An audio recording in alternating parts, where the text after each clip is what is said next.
great effort and for the positive feedback that I've received these days. Thank you very much for your great effort and their support. Thank you, Mrs. Sahar. Thank you, Mrs. Rasha, for your great job. Yes, alhamdulillah. Alhamdulillah.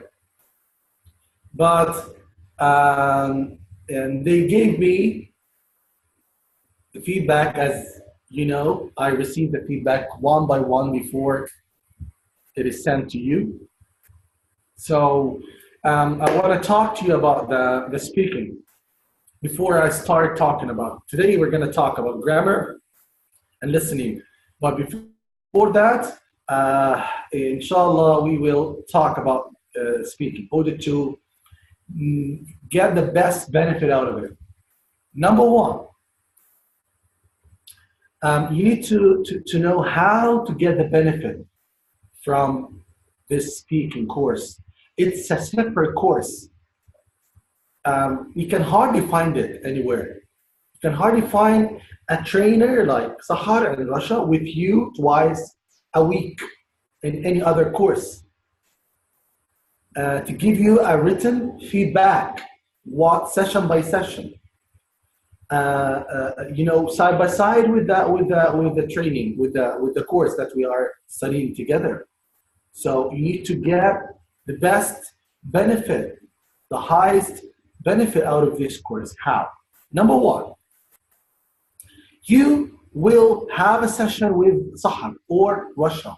She's going to ask you some questions. We will send the model answer of these questions later on.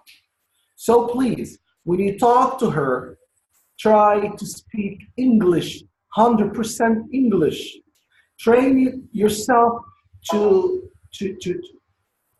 think in English. Put into your consideration that Sahar and Rasha do not speak Arabic at all. They will never understand you when you talk in Arabic. So this will push you to start trying to use English, not Arabic.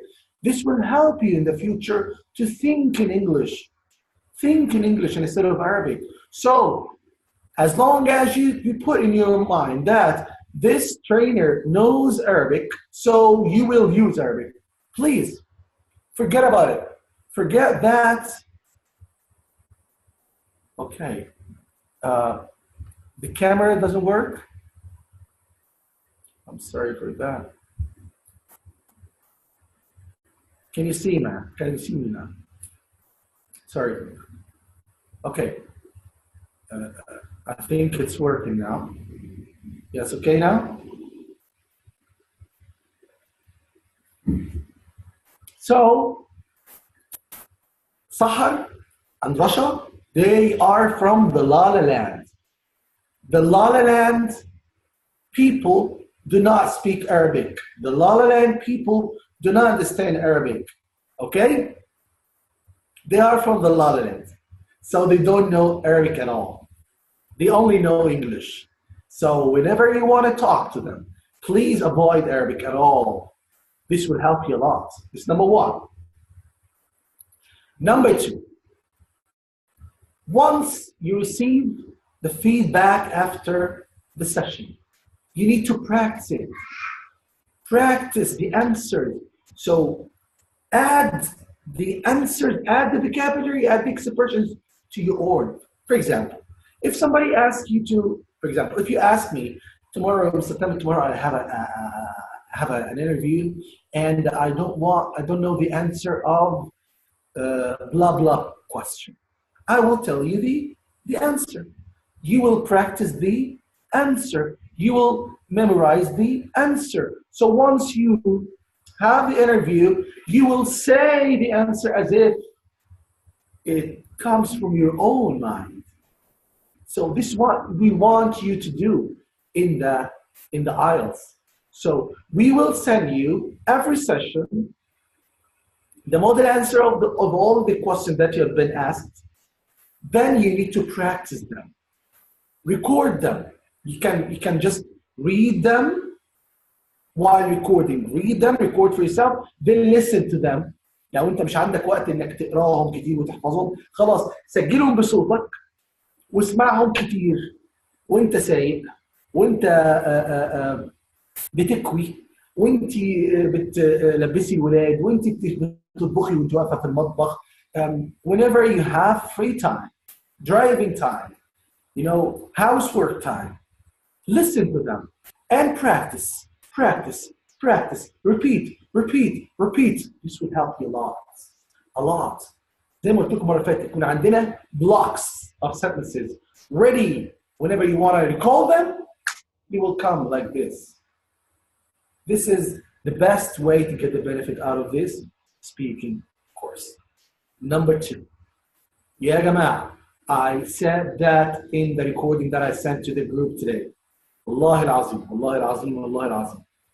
Please help me to run this course as I planned, as I've already planned. الناس اللي أنا جايبهم دول, أنا كان ممكن أجيب بنت زي ما, مع احترامي الكامل, مع احترامي الكامل, أنا بقول لكم الكلام ده, أنا بكلم إخواني دلوقتي وأخواتي, مع احترامي الكامل لأي حد شغال معايا في المهنة أو بيعمل كورسز. هو أنا مش أربح لي وأكسب لي إن أنا أروح أجيب بنت لسه متخرجة زي ما بيعملوا كل الناس اللي موجودين على اللي بيعملوا كورسز, بيروحوا جايبين ناس لسه متخرجين جداد, يشوف الولد عنده اكسنت ولا البنت عندها اكسنت, يروح جاي ويديله قرشين ويقول له تعالى, ما انت هتاخد خبره, تتعلم مني وتعالى اشتغل معايا وكفايه انك تستفيد. ويشتغلوا الاول, ممكن يبقى عنده انترنشيب كده مثلا في الاول خالص من غير فلوس, وبعدين يبتدي يتعلم ويديله قرشين والولد يبقى مبسوط لسه اول مره يشتغل. انا ما عملتش كده يا جماعه, انا جايب لكم ناس very experienced, بس الناس ال very experienced دول عندهم محاضرات في الجامعه وعندهم ولادهم وعندهم, ما يقدروش يكونوا معانا 24/7, ما يقدروش ابدا يكونوا معانا 24/7. اي وقت ابعت فيه كويستشن الاقي الاجابه بتاعتي. ما يقدروش ابقى انا عندي الفيدباك سيشن, الفيدباك النهارده السبيكنج سيشن, بكره تبقى عندي الفيدباك. انا ما اقدرش اعمل كده, وما حدش يقدر يعمل كده, وما حدش بيعمل كده. فبلاش يعني, اذا اردت ان تطاع فامر بما يستطاع. يعني بلاش. انا دلوقتي لما احمل عليهم ممكن ما الاقيهمش معايا, يوقف في نص الكورس يتعبوا, يعطلوا, يقفوا ويقولوا خلاص مش قادرين نكمل. مش قادرين نكمل. ليه مش قادرين؟ ما عندهم ولادهم, عندهم ازواجهم. لما يحصل مشاكل مع في البيت ولا مع الولاد ولا مع الزوج, هينعكس على مين؟ هينعكس على ادائهم معانا في الكورس. في النهايه مش هيضحوا ببيتهم ولا ولادهم عشاننا. يبقى احنا بنساهم في ان احنا بنعطل الكورس وبنعطل, ونضطر ندور على حد تاني. طيب ده بسبب ايه؟ بسبب ان احنا بنطلب حاجات يعني زياده عن اللي احنا المفروض نطلب بيها. فانا دلوقتي بتكلم معاكم بمنتهى الحب اللي في الدنيا. اول حاجه يا جماعه, لازم ننظم الاسئله على الكورس, على الجروب, على الجروب. احنا اسفين جدا يا جماعه, احنا في خدمتكم, بس احنا في خدمتكم هنكون في ساعات محدده هنتفق عليها, ساعات محدده هي اللي هنرد فيها عليكم. الادمنز هيردوا عليكم ساعه بالنهار وساعه بالليل, ساعتين في اليوم هيردوا على كل الاسئله اللي انتوا هتبعتوها. ابعت اسئلتك في اي وقت براحتك حسب وقتك الفاضي, خلاص. واحنا هندخل نرد معاك عليكم على كل اسئلتكم في ساعتين هنقول لكم عليهم, عشان تبقى في وقتك تقدر تتابع في الوقت ده الاجابات, عشان حتى ما تتوهش. خلاص. ده بالنسبه للادمنز. بالنسبه للترينرز هنعلن الساعات دي, عشان انا ما اقدرش بصراحه ان انا الناس اللي معايا, ان انا عارف قد ايه هم بيتعبوا, ما اقدرش اخليهم طول الوقت قاعدين ماسكين الموبايل وقاعدين طول الوقت. ما حدش بيعمل كده يا جماعه, ما حدش بيعمل كده ابدا ابدا ابدا. فانا اسف جدا ليكم, والله العظيم انا مقدر جدا جدا. واحنا لو انت حريص ان مستواك يبقى كويس, احنا حريصين قدك 10 مرات. لو انت حريص انك تاخد الايلتس خلال مثلا 6 شهور من دلوقتي, احنا حريصين قدك 1000 مره. في النهايه ده يعني السنس اوف اتشيفمنت اللي احنا نحس بيه لما انت تيجي تدعي لنا في يوم من الايام وتقول انا كتر خيركم, انا اتعلمت على ايديكم وهتعمل لنا سمعه وهتعمل لنا يعني دعايه, وكل ده احنا حريصين عليه 1,000,000%. بس صدقني والله العظيم, احيانا احنا كلنا عارفين, احنا احيانا لما بنلاقي الموضوع يعني في ناس احنا مشكلتنا في حاجه, ان انا ممكن مثلا انا جاوبت دلوقتي, مثلا اشوف الاسماء اللي قدامي فيصل اسامه, فيصل سالني سؤال فانا جاوبته، ممكن الاقي محمد موسى او مصطفى او رشا يوسف بتسالني نفس السؤال، ما انا لسه مجاوب فيصل. لا، ما انا بحبك تجاوبني انا لوحدي. فبنلاقي نفسنا بقى ايه، ريبيتنج اور سيلز. طب معلش استنى، ما مش هطلع اخش ادور على كل الاسئله كلها، فانا عايزك تجاوبني انا عشان ما عنديش وقت ان انا ادور على ده. هدك علينا، هدك علينا. فلو انتوا طيب يعني شوفوا يعني هي الدكتوره رشا بتقول انا عاوز انام، انا مش بنام. وانا والله فعلا انا بقول لكم والله الناس والله ما بيناموا، والله العظيم ما بيناموا، يعني فعلا تعبانين تعبانين جدا. مش متخيلين يعني ايه بيشتغلوا، كل واحده بتشتغل 4 ساعات يوميا بس في الكورس مع شغلها الاساسي مع اولادها. ده شغل بس الكولز بلس بقى عشان ترد على كام رساله في اليوم، بلس ان ده انا الفيدباك، انا الفيدباك النهارده يعني النهارده انا خلاص الفيدباك ازاي ما وصلنيش، وده انا مش عارف ارفع الهوم ورك، وده كل ده احنا مقدرينه جدا. بس في النهايه احنا بنحاول ان احنا نشوف ان احنا هنحط ساعات محدده نلتزم بيها كلنا، واحنا هنجاوب على كل الايه اللي انتوا عاوزينه. والله العظيم 3 كلكم فوق راسي من فوق، بس زي ما قلت لكم والله العظيم يا جماعه احنا فعلا بنتعب جدا جدا، والله العظيم والله العظيم والله العظيم. ويعرف الكلام ده نور، وتعرف الكلام ده رشا، ويعرفوا الكلام ده. والله العظيم والله العظيم انا امبارح كنت في المستشفى الصبح، والله والله والله والله الضغط بوم ضرب بسبب الستريس والهدف اللي انا فيه. ما تقولوش ان انا يعني انا ما بظهرش في الجروب، لا دول مش سايبيني في حاجه. انتوا كل فتفوته بتحصل بينكم وبين الادمنز انا بقى بتدخلي، كل فتفوته بتحصل بينكم وبين الترينرز بترجع لي الفيدباك. كل ده انا يعني بيعدي عليا قبل ما يجي لكم. فالمجهود رهيب، واحنا حريصين جدا جدا جدا الكورس ده ينجح نجاح منقطع النظير. خلاص. احمد زارع انت ما سالتش عشان مش فاضي يا احمد، مش حاجه. شكرا ليك يا هشام، شكرا ليكم يا جماعه على دايما دعمكم، وعلى اي حد يعني بيساعد دايما. خلاص. الصوت بيقطع عشان النت عندي ضعيف يعني اعملي ريفرش كده للصفحه ولا حاجه. اوكي طيب let's start. We don't want to waste our time today. Thank you Shahnaz, thank you very much. We want to start our lesson today. We still, by the way, some people are absent. So please, you're not allowed to get absent more than 4 sessions. 4 sessions maximum. 4 sessions maximum. خلاص؟ أكتر من 4 هيضيع منك شغل كتير جدا جدا، وإحنا آسفين. طيب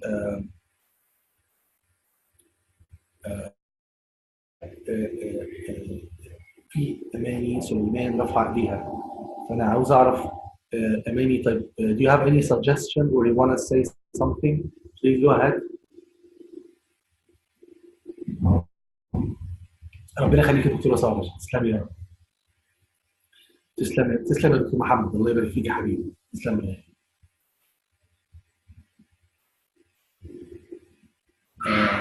طيب تاني. Let's start our lesson today. Yes, sir. Is there a simple way to learn the pronunciation skills like word and sentence stress, intonation, chunking, and so on? Yes, there is. And as soon as possible, a native speaker, and Australian trainer will be with you in our course to give you this. We're going to learn this from the mouth of a native speaker. مش بقول لكم احنا بنحاول نعمل كل اللي نقدر عليه عشان نطلع الكورس ده واو. انا مش عاوز اكسب منه فلوس. عايز اقول لكم الترينر دول خاربين بيتي والله.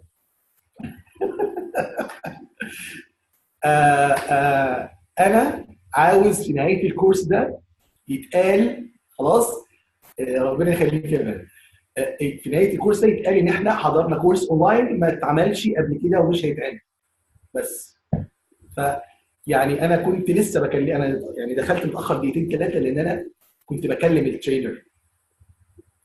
خلاص بتفق معاها انها تكون معانا يعني على قد ما تقدر ساعات معينه في الاسبوع، على قد ما تقدر حسب ظروفها، ويعني تدخل تنضم للجروب. احنا يعني التيم يعني ان شاء الله هيبقى حاجه جباره جدا جدا جدا. فالاستراليان ترينر هتكون معانا باذن الله as soon as possible ان شاء الله، maybe this week ان شاء الله.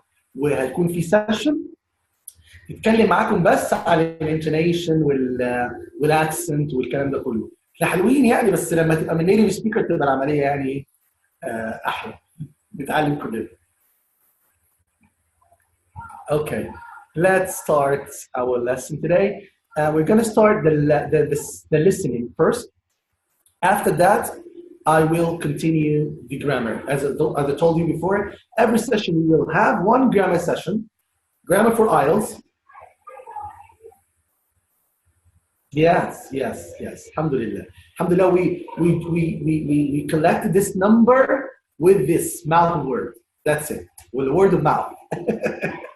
It's called word of mouth. Okay.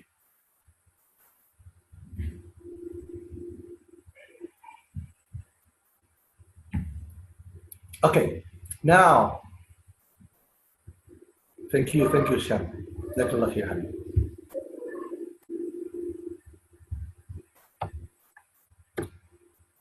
Inshallah, we will, inshallah. We will, inshallah. Hadir Sham. This is the listening book.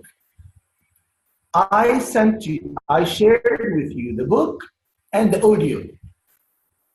This is the book. I shared with you the book and the audio. You need to know that listening in IELTS will be 40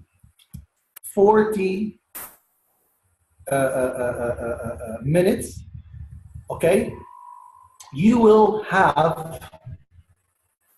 as I said, approximately 10 questions per section. You will have 4 sections.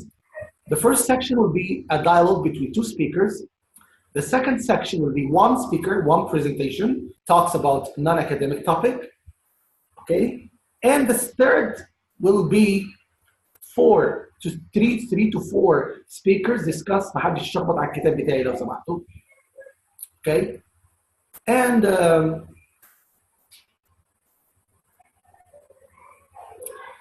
section 4 will be 1 speaker gives a talk of general academic interest. This is the design of the listening. So 30 minutes listening, just listening continuously for 30 minutes. But for example, here he will tell you, for example, read questions from 1 to 6. Read questions from 1 to 6. Then he will give you time to read the question. Then the recording will start after 30 seconds or something like that, or 20 seconds. Then you listen and answer at the same time. Then read question from 7 to 12. So read, then you listen. Read for it. And I will tell you how to read and what you should focus on when you read. What are the keywords that you need to underline in order to focus on when you listen to the audio. Today, we're going to start how to listen for IELTS. How to listen for IELTS, because it's completely different than just listening in general. Okay? This is our first lesson. Okay, on the move. IELTS, it's very important to know that IELTS is mainly the most important point in practicing for IELTS is to know a lot of synonyms. A lot of synonyms. You need to memorize lots of synonyms. خلي بالك مش حاجه في الآيلتس اسمها. عارفين اللي كانوا بيقولوا لنا زمان في الاعدادي المدرسين المصريين يقول لك ايه، بص يا باشا اقرا السؤال، اول ما تلاقي كلمه مثلا suitable دور على كلمه suitable في التكست وروح واخد السطر بتاعها، هو ده الاجابه. ده ما بيحصلش في الايلتس خالص. ايه بيعمل في الايلتس؟ يروح يجيب لك في الكويستشن suitable في التكست او في الليسننج في الاوديو ما يجيبلكش suitable، يجيب لك ايه؟ convenient، comfortable، يجيب لك كلمه بمعنى suitable. مستحيل تيجي الكلمه زي ما هي، مستحيل. فانت لازم تكون عارف لكل كلمه معنى واثنين وثلاثه واربعه وخمسه. ده اكتر حاجه يساعدك في الريدنج وفي الليسننج وكمان في الرايتنج والسبيكنج. عشان ما ينفعش وانت قاعد تتكلم مع السبيكر مع الاكزامينر فتكلمه في السبيكنج فتقول له ايه؟ My city is very beautiful. You know, the people are very beautiful, and you know, the streets are very beautiful. So now I'm repeating the word beautiful. It means that I don't have enough amount of vocabulary to express myself, to express my ideas. فأنا ما عنديش غير كلمة beautiful. فبستخدمها للتعبير عن كل حاجة جميلة. لكن لو أنا قلت مرة beautiful، مرة قلت stunning، مرة قلت gorgeous، مرة قلت، فأنا ألاقي ياخد باله إن أنا عندي flexibility، عندي يعني lexical، عندي حاجات كتير قوي في الفوكابلري أقدر أستخدم كلمة واثنين وثلاثة للتعبير عن نفس الأيديا. Okay? This is the importance of synonyms in speaking. Also, the synonyms are important in listening. As I told you, in the question you will find a word, and in the audio you will find another word with the same meaning. Okay? So you will find forbidden in the question and prohibited in the audio. Forbidden and prohibited, they are the same. Okay? It's like this. So number 3. 1 minute, please. 1 minute. 1 minute.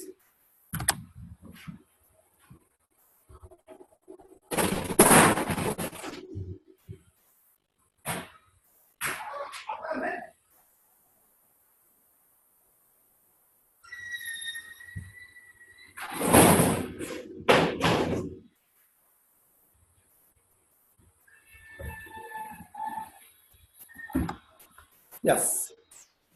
So sorry.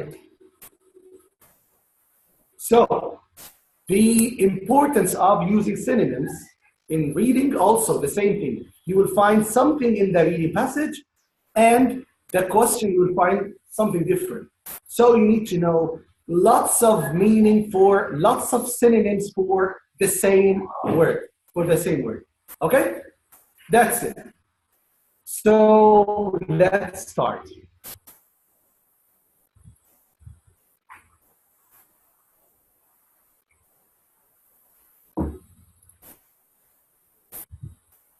This is the first thing. You need to practice some vocabulary. I want you to match these pictures. I can't see, I can't look at your questions. So please let me stop sharing and I'll go back to your question. Maybe you ask about something good.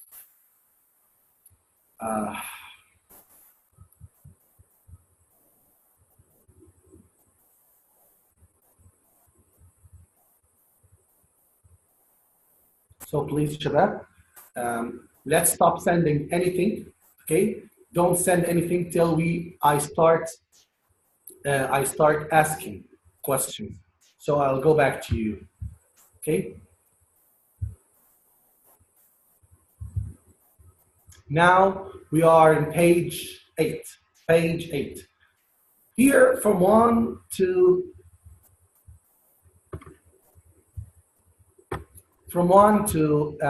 8, I have 8 pictures. I need to match them with these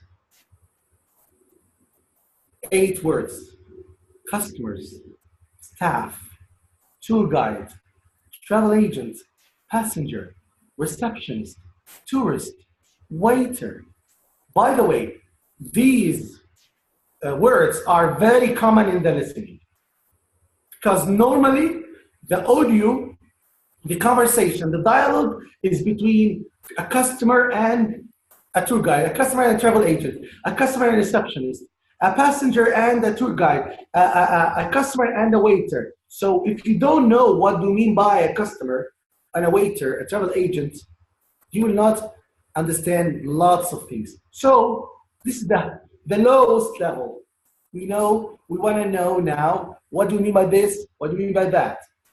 Okay, so I'll give you now 2 minutes, just 2 minutes, to write one, for example, what's this? What's this? What's this? It is a what? It is a tourist. Okay, so number one, so 1F, or maybe, yes. So here, this is number 7, etc. So just write in the answers. In the answers, I'll look at your answers. So write in one question, one message, the answers. 1A, 2C, 3F, 5G, 4, etc. Okay? Yalla, start.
Yes. Let me look at your questions. I'll stop sharing to see your questions.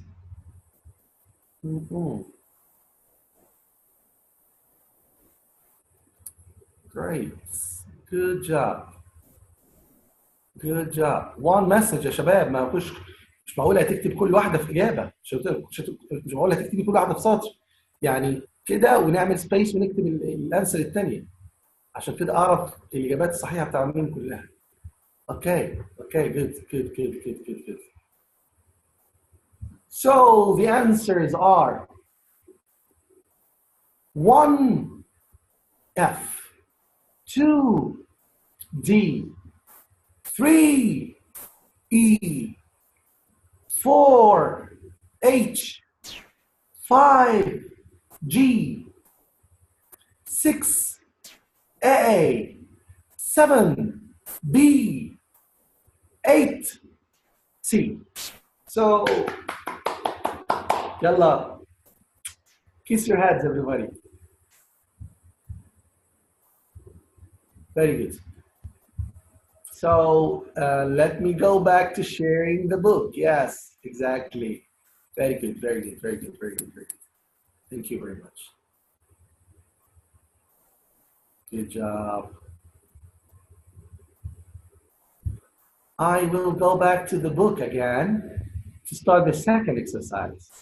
So it's very easy and very simple. We just learn some vocabulary and we want to make sure that we know these vocabulary. One more vocabulary. Learning words related to topic is a good way to increase your vocabulary for IELTS. So here, we have a text, okay? This text, there are some missing words. We need to read the text and to complete the text using these words. For example, the Grand Hotel was built in 1900 and has an or a space style. There is nothing like it in the local area, although the interior design is what? So we just want to answer this without looking, without using a dictionary at all. because we need to know, we need to learn how to guess the meaning from the context, how to infer. So it's important to answer, to choose the correct answer without translation, without translating anything. So please don't use Google Translate. By the way, from then on, when you want to translate any word, please use Merriam-Webster. Don't use English Arabic dictionary, but use English dictionary. This will help us to think in English. Okay? So I'll give you also 2 minutes to answer these and to write your answers. All the answers should be in one message. So write one this, two this, in the same answer. Don't click on enter till the end of the questions. Okay? So here, till number 8. Okay? You have the book in front of you, or you're looking at the screen. So please, you should have, as I told you before, you should have the book in front of you so you can follow me. Go ahead.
Yes, hurry up, hurry up, hurry up. One message. Just one message, Shabab. One message. Yes, yes, yes. Go ahead, faster. I want to find 50 messages. 50 messages here in the group. How many person are there? We're 48. So I want to find 48 answers, 48 messages. Now, until now, I can find how many? How many? 9. Only 9 people answered it, or less than 9? Less than 9. يلا شباب, faster please, faster.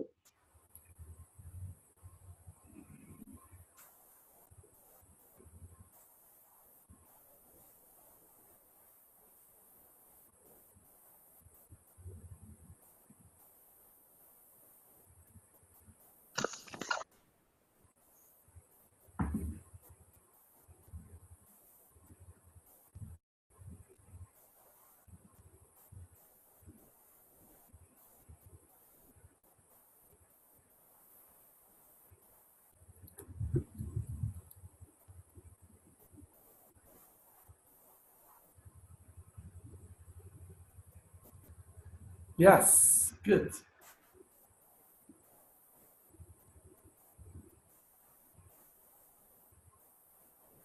Faster, faster. I need more answers. Faster, please.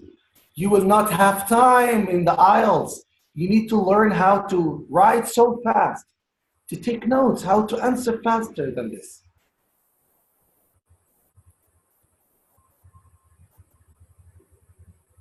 Too few.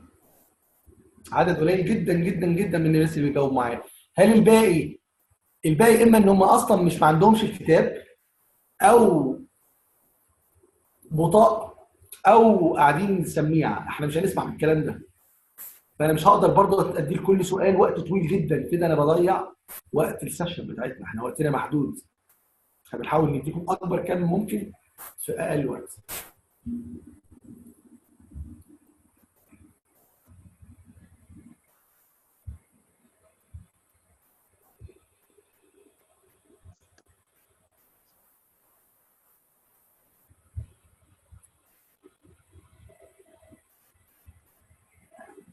يس، في حاجات هنستخدمها اكتر من مره طبعا.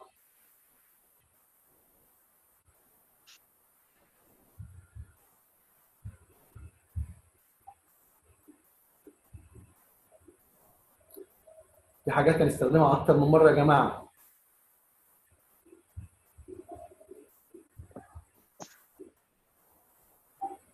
بس اللي هنستخدمها اكتر من مره يعني ايه؟ يعني ممكن تبقى هنا كده او كده، يعني ممكن تبقى الكلمه دي او دي، يعني هنا ينفع او هنا ينفع، في السياق ده الكلمه دي تنفع او دي تنفع.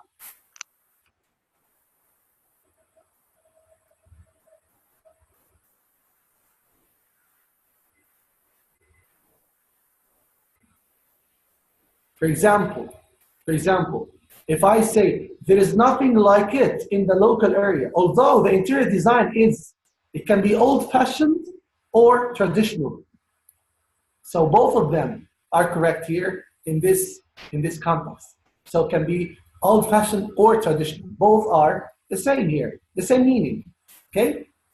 So yes, we can have two answers in one space.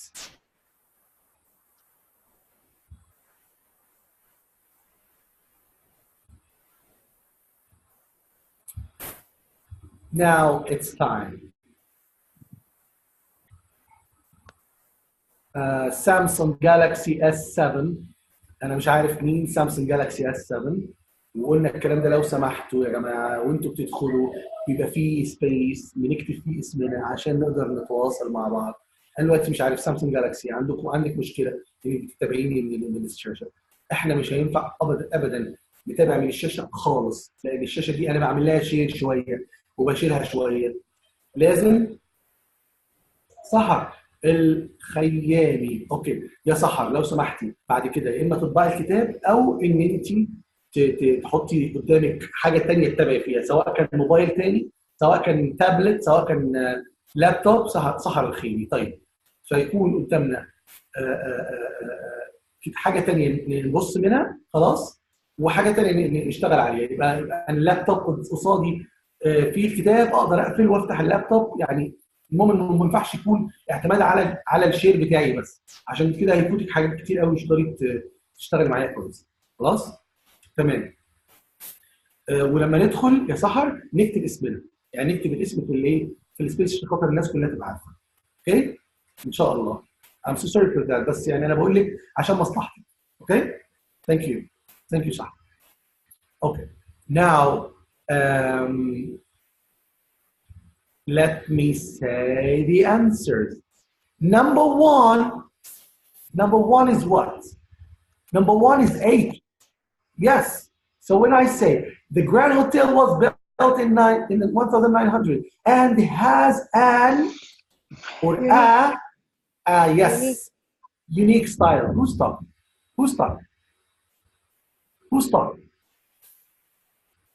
Who said unique? مين؟ Who said unique?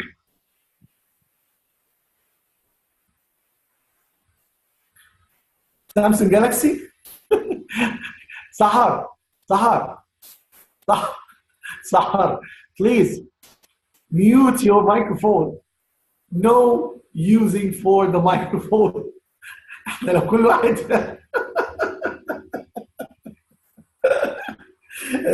الانكار مش شايفين.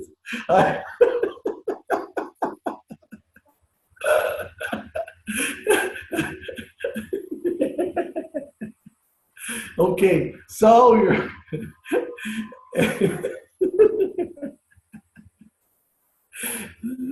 هو واحد ست وخلاص، هو مش راجل والمخابرات بتسجل بالظبط كده. شباب ميوت mute your microphones. يا شباب احنا بنتواصل typing, only typing. Okay. Yes. So yes, unique style. There is nothing like it in the local area, although the interior design is what? Is old-fashioned or traditional. Okay. The facilities are modern. The hotel has a conference center and meeting rooms, So it is what for business purpose? It's what for business purpose? Huh? Number three, it's what? It's suitable. It's suitable for business purposes. Okay, so let me say the answers fast in order to move on to the another question. So number four is A. Four is A. Five can be B or F. So الناس اللي كتبوا B صح، والناس اللي كتبوا F صح. Number six is D. Seven is C or G. C or G. Number eight, E or F. اللي كتبوا دول دي صح ودي صح. So if all your answers are correct, kiss your heads.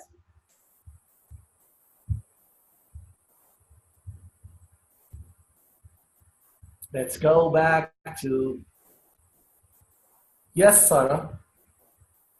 Okay, number six.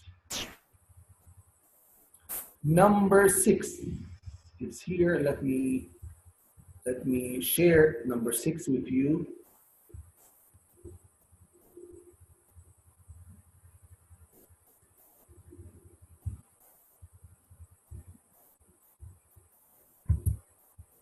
Number six here. Choose because the prices are what? The prices are reasonable. So when I say reasonable price means يعني سعر كده reasonable, not very expensive, not expensive. Reasonable prices. Okay? So let's go to the third part. We're still working on vocabulary. يعني كل ما تزود كم الفوكابولري عندك في الآيلتس it will help you in listening, reading, and writing and speaking, etc. And also synonyms. So here, let's match between 1 to 8 and 8 to 8. Now, after we practice them, after we try to guess them, we can know, this will help us to match between the words and its synonym or its meaning.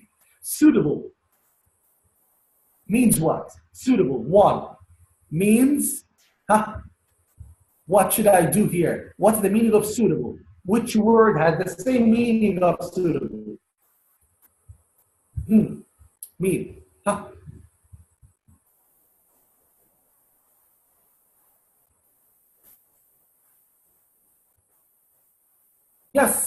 Yes, F, excellent. Very good. So, yes, suitable means appropriate. Suitable means what? Appropriate. Very good. Traditional. What's the synonym of traditional? Yes, very good. So, please. You have 2 minutes. 2 minutes to match between 1 to 8 and 8 to 8. Fast. Also, write all the answers in one message. I want 46 messages. 46 messages. Okay? Yalla, go ahead.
Yes. Yes, yes, yes. So, number 2, traditional is what? 2, traditional is what? Yes, conventional. Yes, 2 is conventional. Conventional. Okay. Number 3, alternative. Alternative. Yes, other. Yes. You have other answer, other option. So another or other. So alternative. Very good. Number 4 unique في الكلمة اللي لسه مش عارفين مين هي. Yes, number 4. 4 is what? 4. Very good. Very good. 4H. Very good. Individual. Okay. Old-fashioned. Old-fashioned. What do you mean by old-fashioned? Old-fashioned, huh? Yes. Old-fashioned is what? 5. 5. Yes. Dated. Or update or up to date. Very good. Okay. Old-fashioned يعني dated. Oh, sorry. Fashionable هي up to date. Okay. Reasonable. Reasonable means what? Reasonable. 6. Very good. Very good. Yes. 6 is what? 6 is what? Huh? Yes. 6 is very good. Fair.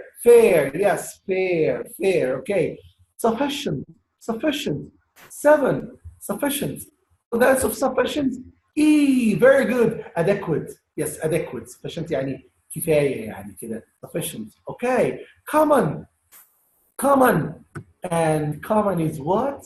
Is the answer of 8 is B. Common is frequent. So common is frequent. So you might find frequent in the audio and common in the question. Common in the question, common in the audio, and frequent in the question. So you need to know this and this. This and this. Very good. Excellent.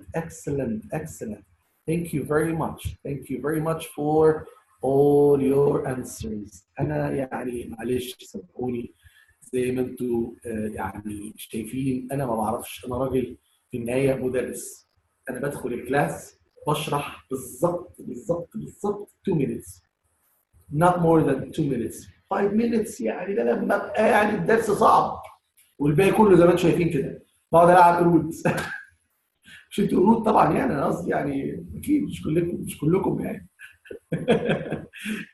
لازم يبقى في براكتس وانتراكشن معانا حتى ولو انت بتكتب حتى لو احنا مش شايفين بعض. لازم نكون طول الوقت دايما مشدود وبتكتب بسرعه وبتسمع وبتشير. ده يساعدك انك تركز اكتر ويبقى في يعني interactive session. Okay, let's go to the next part.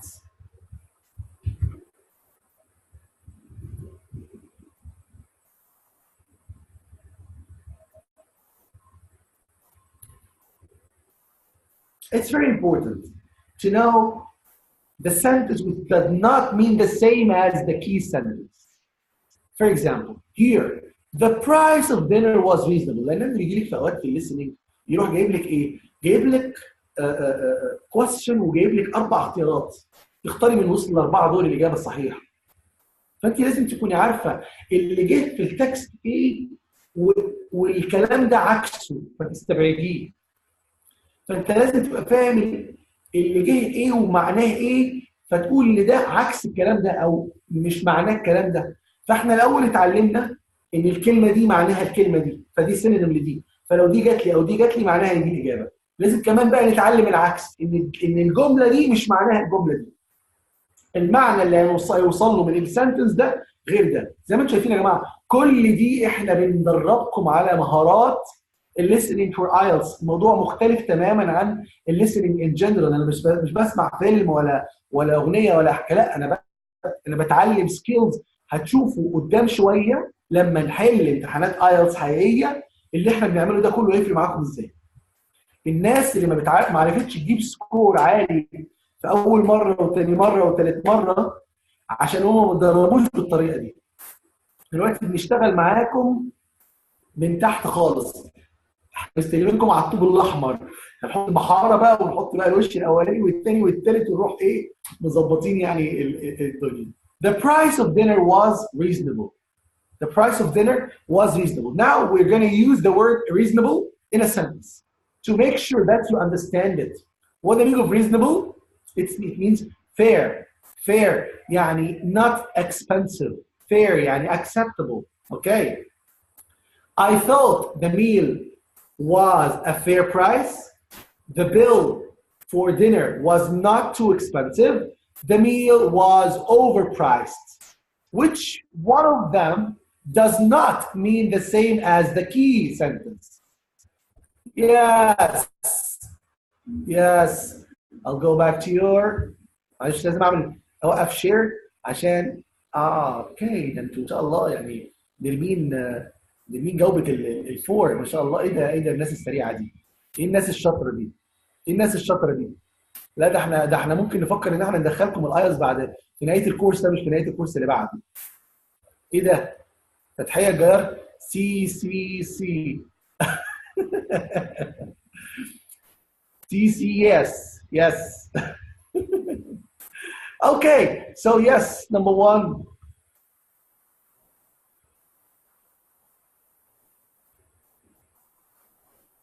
حاضر اوكي ان شاء الله اقول لكم المره الجايه ناخد ايه. حاضر عينيا اسمع. علياء طلال شطوره يا علياء. علياء دي عندي في كورس كمان يعني بتاخد معايا كورسين. شفتوا الناس اللي بياخد معايا كورس ما بي سي سي اس يا شباب اللي بياخد معايا كورس ما يعرفش يسيبني ابدا.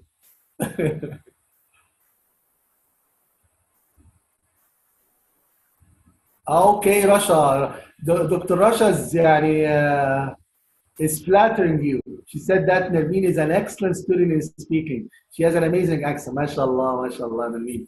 إن شاء الله she will get 8 in IELTS بإذن الله. Yes. Let's go back to the question again. 3 hours will be sufficient to see all of the art gallery. Will be sufficient. So here we need to know if or whether you understand the word sufficient in this context or not. So number 2 is what? Number 2 as you answered. Number 2 is what? Yes, A, very good. So yes, 3 hours should give you enough time to see everything in the art gallery. Okay. So 2 احنا قلنا 1 sorry I'm sorry انا خدت دي مع بعضها. احنا قلنا 1C yes 1C very good 2C as well. I'm sorry 2C as well. You will be unlikely to see all the art gallery in 3 hours. I'm so sorry and I mixed them. So number 3, I don't think this hotel is suitable for children. This hotel is quite satisfactory for families. I wouldn't recommend bringing under 18s to this hotel. This hotel is not appropriate for minors in my view. So number 3 is what? Yes, number 3 is what? هرجع اشوف كده الانسر بتاعتكم نفسي اعرف اشوف الاثنين مع بعض. Yes, very good. TA, very good, excellent. 4. Heavy rain is common in this area at this time of year. Heavy rain is common in this area. Adequate. Okay, frequent. Sorry. Okay, frequent. So there is often bad weather here at this time of year. At this time of year, there are occasional storms around here. In this region, rain is frequent at this time of year. So the answer is what? So 4, excellent, 4B. 4B, yes. Occasional storms around here. It's occasional means it's not common. Common means frequent, not occasional. Okay, very good. Let's move on. Let's move to the second part. Here we're gonna listen. So get ready. الناس اللي معانا الناس المتخصصين في الحاجات دي في الكورسز الثانيه. بانا كانت غايبه، كانت يعني سوري ما قدرتش تكون معانا المره اللي فاتت، وديما الناس اللي بعتوا الاوديو. Please send audio number 1 to the group on WhatsApp, please. Now, I'll make sure before I start that it's already sent.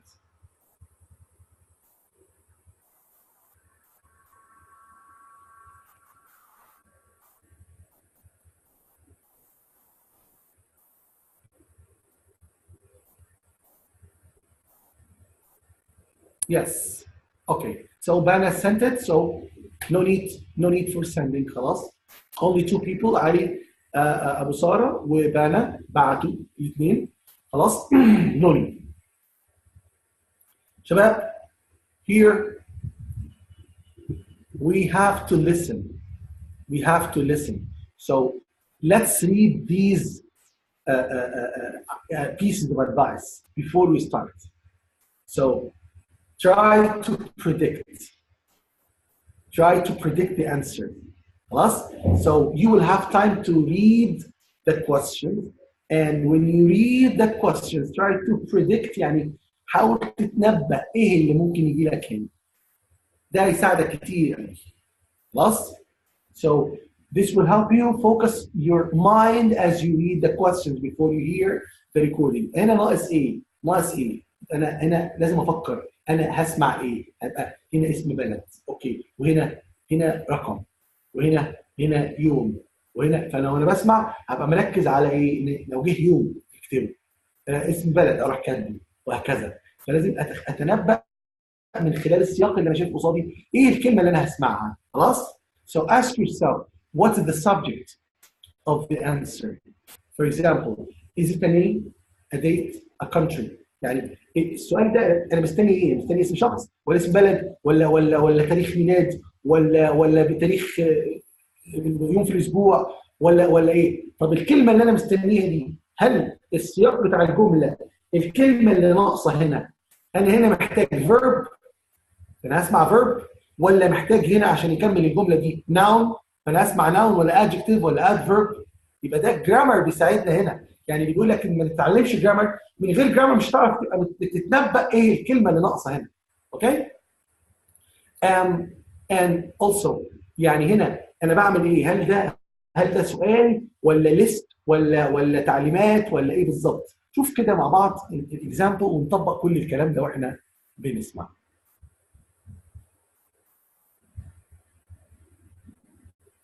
You're going to listen to 2 university students discussing their holiday plans. Look at the listening task below and predict the kinds of answers you are listening for. Listen and write the missing information. Write no more than 3 words and or a number for each answer. It's very important to know something. بيجي لك في الايلتس يقول لك ده سؤال ما تكتبش اكتر من كلمتين بس او كلمتين او رقمين. No more than 3 words and or a number for each answer. طب لو انت كتبت 4 كلمات زيادة الخير خيرين؟ لا، زيادة الخير مش خيرين. هو قال لك الإجابة ما تزيدش عن 3 كلمات. لو كتبت 4 زيرو. ايه يا عم، انا ال3 كلمات وانا زودت كلمة من عندي محبة يعني زيرو.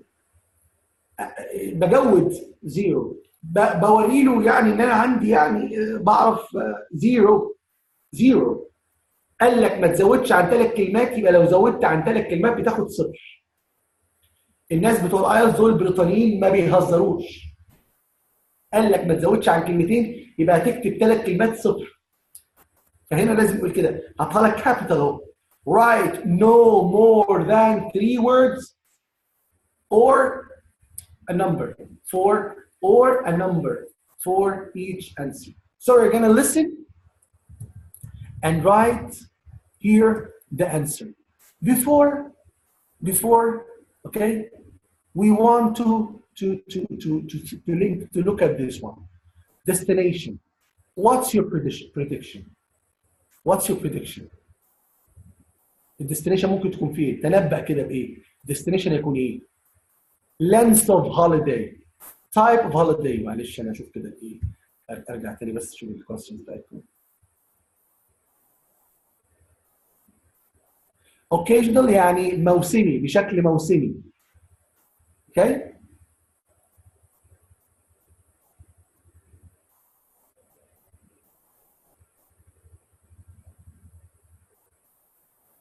طيب ثواني بس ثواني. احنا دلوقتي هنسمع. We're gonna listen to the audio and complete this table. خليني ارجع له بس كده، اصل انا بلاقيكم بتكتبوا في اوقات انا بشرح فيها، فانا بضطر ان انا اوقف وارجع اشوف انتوا بتكتبوا ايه. فخلي الكتابه تكون في الوقت اللي انا بسال فيه وبديكم وقت تجاوبوا. خلاص؟ عشان بس ما يحصلش ان انا اضطر ان انا اوقف الشيرنج واروح لكم، لان انا ما بعرفش اشوف الرسائل بتاعتكم طول ما انا عامل شيرنج. اوكي؟ نعم.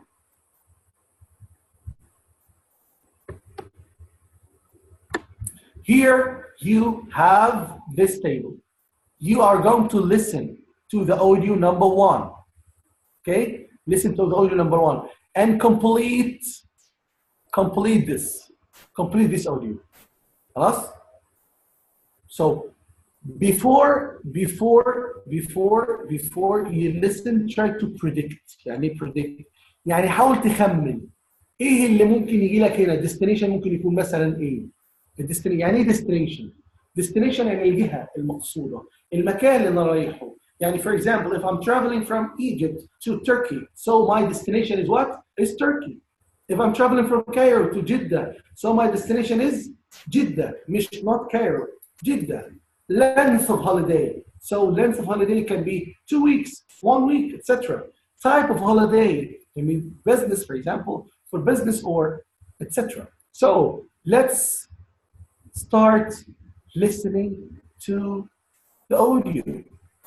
Please start, listen, and write the answers. Audio number 1.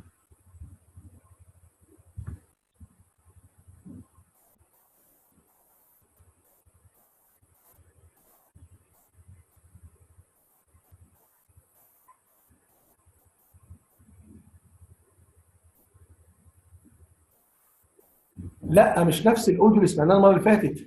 الاوديو ده موجود في الفايل بتاع الليسننج اللي هو بعتته دلوقتي بانا وعلي على جروب الواتساب يا ساره. اسمعي الاوديو اللي انت سمعتيه على جروب الواتساب.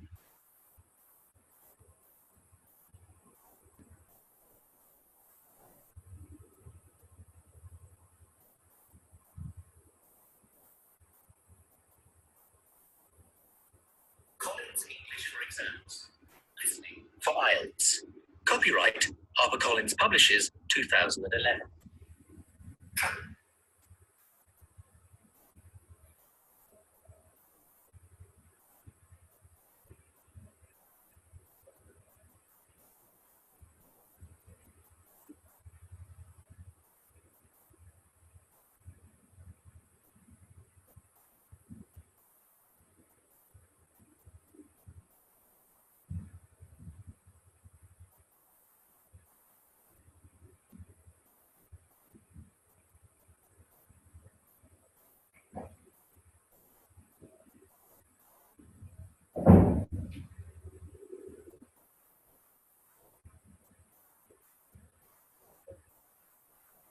Collins English for Exams. Listening.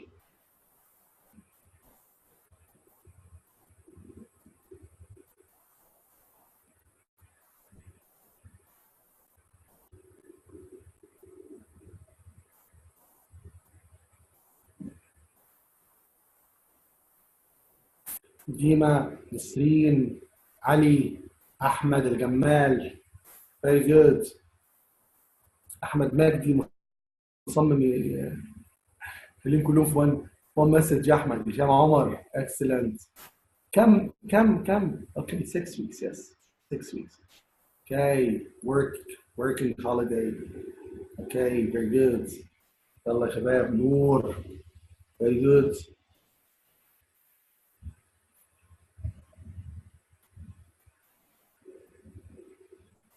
نور انت قلت جبت منين باريس دي؟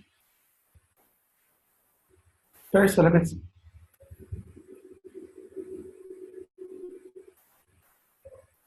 فتحية very good.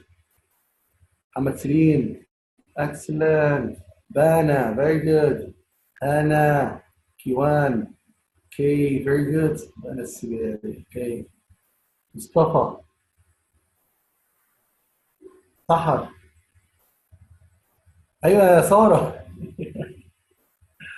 أوكي.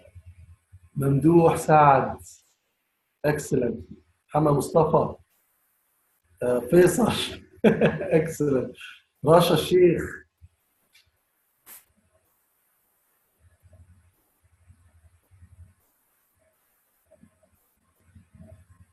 إيه؟ عايز بيها إجابة الشخص التاني. الأنسة عايز بيها الشخص التاني. مش فاهم السؤال. Okay. Very good, very good, very good, very good, very good. So the answers are yes. So yes. So for example, in number one, we predict what? We predict the name of a person, of a place, or of the city. Number two, the time. Number three, okay. So the answers will be what? Huh? Yes, as he said, Mexico. So it should be Mexico. Number four and 6 weeks and working. Yes, that's very good.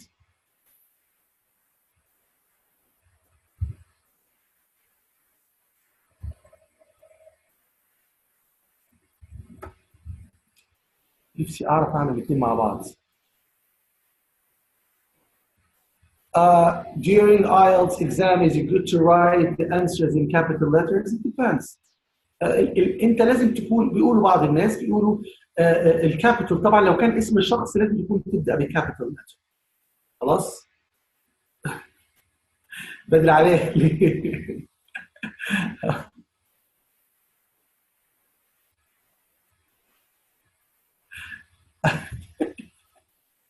ماشي ماشي التريقه والتريقه نور نور عيب عيب يا نور احنا تيم واحد عيب عيب عيب لما تتريق عليا قدام الناس عيب.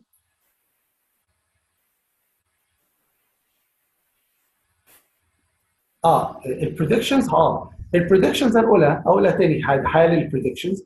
البريدكشنز نمبر 1 يبقى نيم اوف ا بليس يعني ذاك كونتري اور سيتي اللي هو طلع بعد كده مين؟ طلع بعد كده ايه؟ طلع بعد كده مكسيكو. اوكي نمبر 2 هيكون تايم for example 2 weeks 1 month weekend طلع بعد كده الانسر بتاعتها ايه؟ 6 weeks. نمبر 3 هيكون description يعني او type of holiday يعني هيكون مثلا ايه working holiday or work holiday اللي هو طلع بعد كده working holiday. خلاص؟ etc. So دي كانت البريدكشنز اللي احنا تنبأنا بيها والانسرز اللي جات لنا في الاوديو. طيب نفس اللي عملناه في 1 هنعمله في ايه؟ في 2. خلاص؟ نفس اللي عملناه يا جماعه في 1 هنعمله في 2. Let me share 2 with you. البريدكشن انت وانت بتشوف الجدول بتبقى قبل هو بيديك. اقول لك على حاجه خليني اشرح لك دلوقتي يعني الفرق اننا ايه. شوف يا جماعه الفرق احنا زي ما قال كده بالظبط ايه ممدوح سعد. بصوا يا جماعه احنا محتاجين ان لما اشوف الجدول ده انا اتنبأ ايه اللي هيجي هنا من خلال ايه؟ من خلال كلمه ديستنيشن دي يبقى انا هتنبأ ايه اللي هيجي قدام ديستنيشن يبقى اكيد اسم بلد اكيد اسم مدينه. طيب لما اقول لي length of journey اتنبأ انا ان هيجي لي ايه؟ هيجي لي مده. المده دي ممكن تكون اسبوع ممكن تكون اسبوعين 3 ايام. فهو عاوز يدربنا على ان احنا نتنبأ ايه اللي انا ممكن يجي هنا وايه اللي بالفعل جه في الاوديو. خلاص؟ بس فهمنا؟ فيري جود ممدوح سعد اكسلنت حبيبي اكسلنت.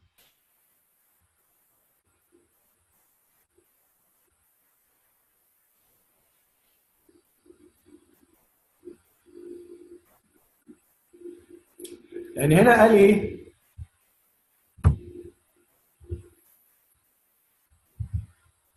قال هنا ايه؟ Jenny's holiday plans.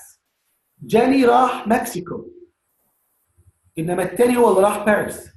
فالناس اللي كتبت باريس غلطت ليه؟ لان هو جاني دي ده خاص بجاني مش بصاحبي. اوكي؟ طيب تعالوا بقى ايه؟ الناس احنا دلوقتي خلاص اتدربنا وغلطنا وكنا مش فاهمين في الاول، هنفهم في ده بقى. Now before you listen, read sentences from 1 to 6 and then predict the answer based on the content and grammar of each sentence. خلاص؟ Listen to the same conversation as you heard in exercise 1 and complete the sentence. So before we start the audio. طبعا دلوقتي زمان الناس الشاطرين بعتوا لنا الاوديو نمبر 2 سوري الاوديو ده بعته لنا على ده نفس الاوديو نمبر 1 هو الاوديو نمبر 1 هو بس المره دي على مين بقى؟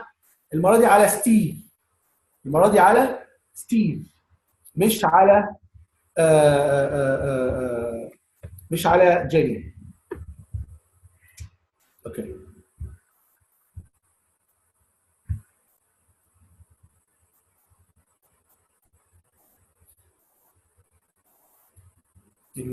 الناس ايه ما شاء الله صواريخ ما شاء الله لا قوه الا بالله على الشطاره. الناس معانا هنا في الكورس المفروض يجوا يقعدوا مكاني. لا ده انت تمسك الشيشه بقى. Okay, so yes, read here and predict. Read and predict. Write your prediction.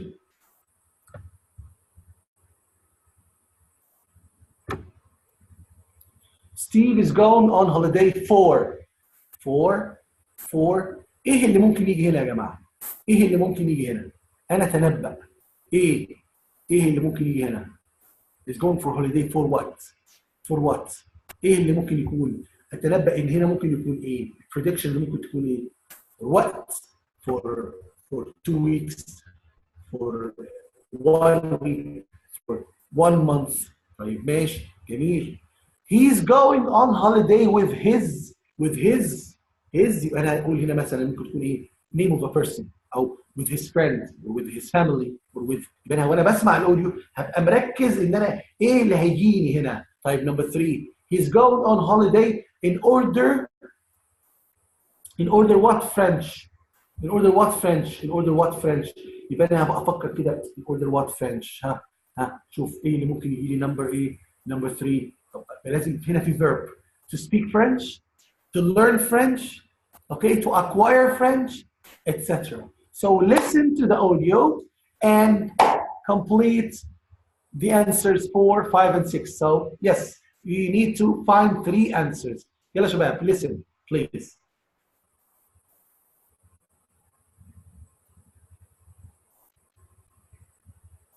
Very good. ما شاء الله. Very good. Excellent.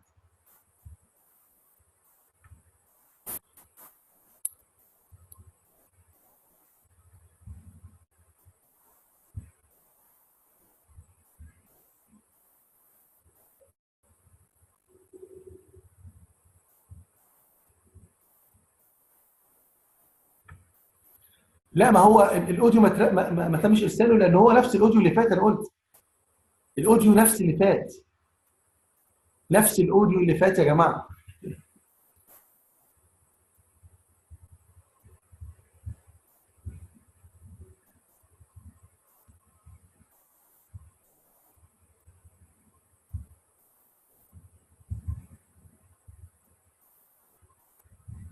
بس يا جماعه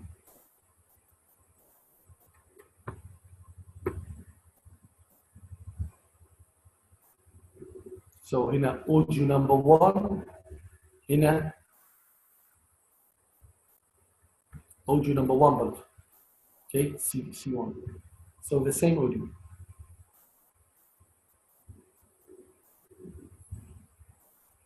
Yes, so excellent, very good everybody. So the answers are, as you said, 2 weeks, best friend to study. Yes. 2 weeks, best friend to study. Very good. Very good. Very good.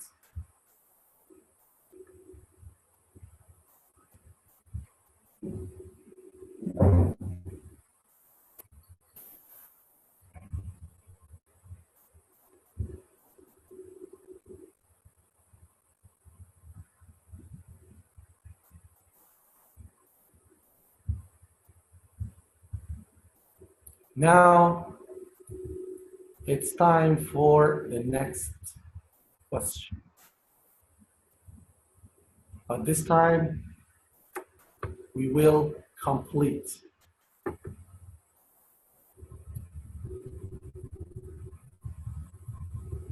Yes, very important. It's very important to know how to write the name of a person, the spelling of names. طيب بيجي ازاي؟ اقول لكم في الايلتس بيجي لك يقول لك what's your name? What's your family name, please? Thomas.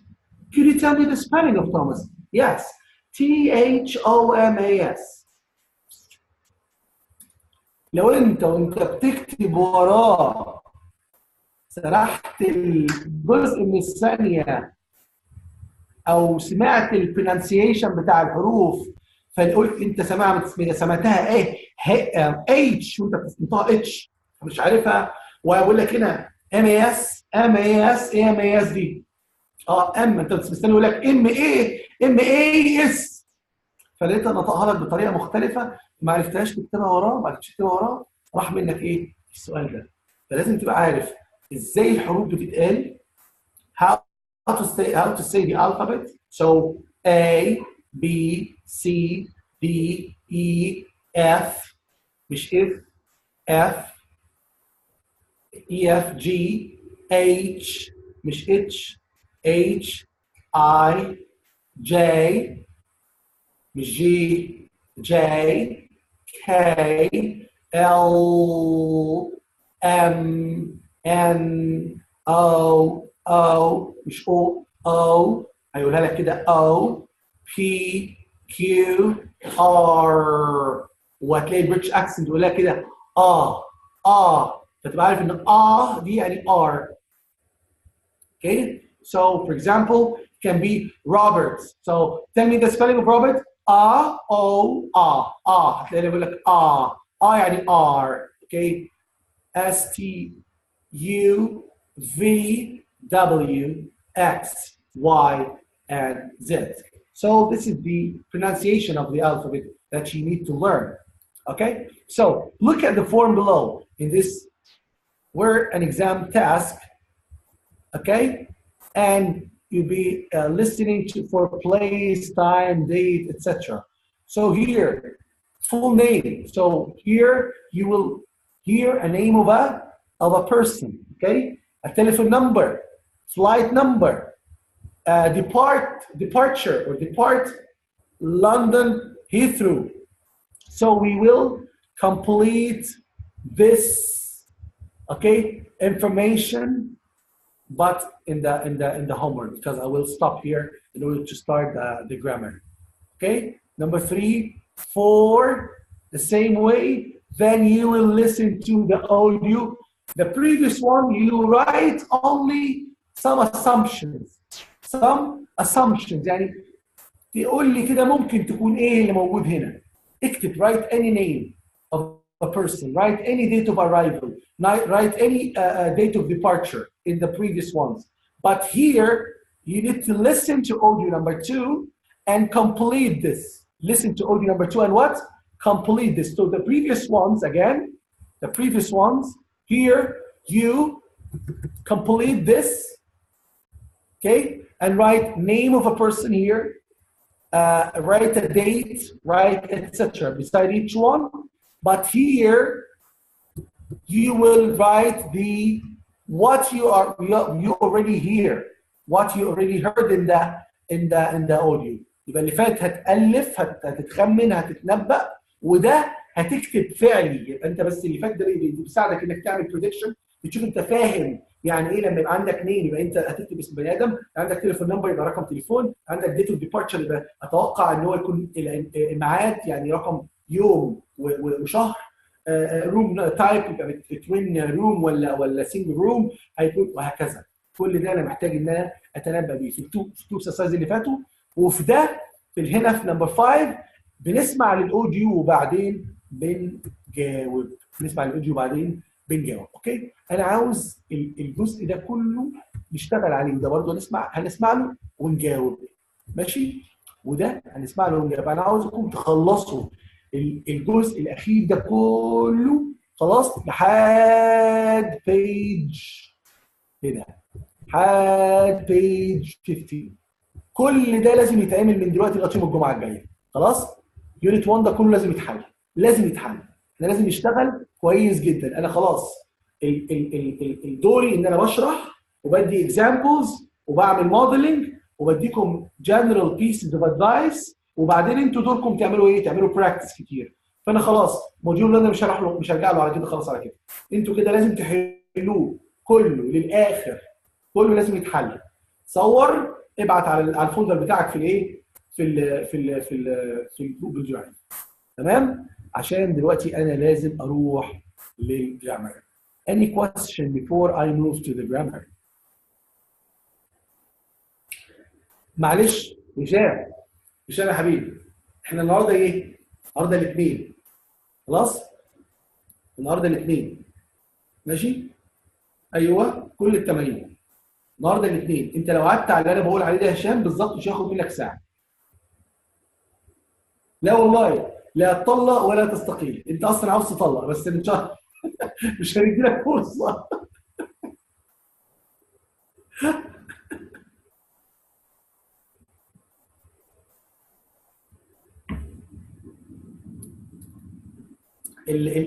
في 3 و4 دول انا مش قادر عشان قفلت الكتاب، اللي هو هتكتب من عندك انت، اسماء عشان يساعدك على البريدكشن، تبقى فاهم انت يعني كان بريدكت ولا لا. لكن اللي فيها اوديو علامه السماعه دي انت هتكتب اللي انت بتسمعه، فلو مش علامه السماعه تكتب ايه من عندك. اوكي، يعني تكتب اي اسم من عندك، اي رقم تليفون من عندك، اي تاريخ من عندك. It's just a piece of cake. صح يا احمد؟ اوكي. So في ناس ليه عملت ابلود وناس ما عملتش؟ لا مفيش بالراحه يا فيصل، ما عندناش بالراحه. اوكي، اكتب بعد اذنك بس الواجب، اكتب ارقام الاسئله والاجابات على ورقه خارجيه، اكتبها على ورقه خارجيه، اكتبها على الكتاب نفسه، اكتب في الكتاب نفسه وصور وابعت. هو المفروض ان انت تدرب نفسك انك تسمع مره واحده، لكن هنا انت عندك لسه فرصه، احنا لسه في البدايه، اسمع اكتر من مره مش مشكله. عندي سؤال بخصوص جدول في تمرين 2 اللي هو ايه السؤال؟ طيب ايوه لسه احنا احنا ما بدأناش ما بدأناش النفخ لسه.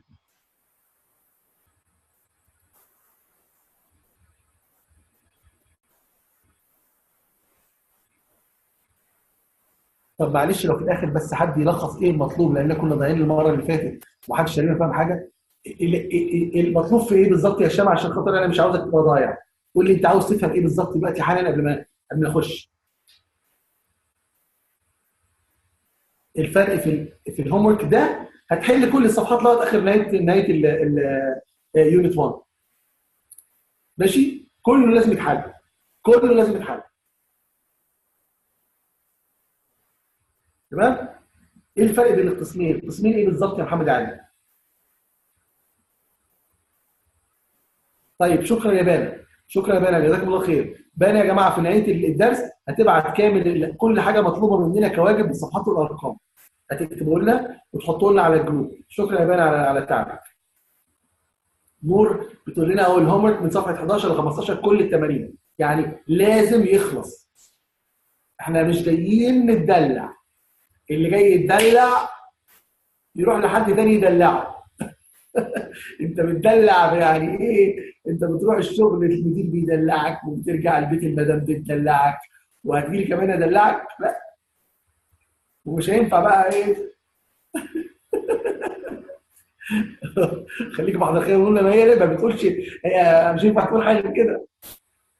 ايوه بالظبط، ايه فايده الكورس لو ما اتمرناش؟ صح يا هاني، صح.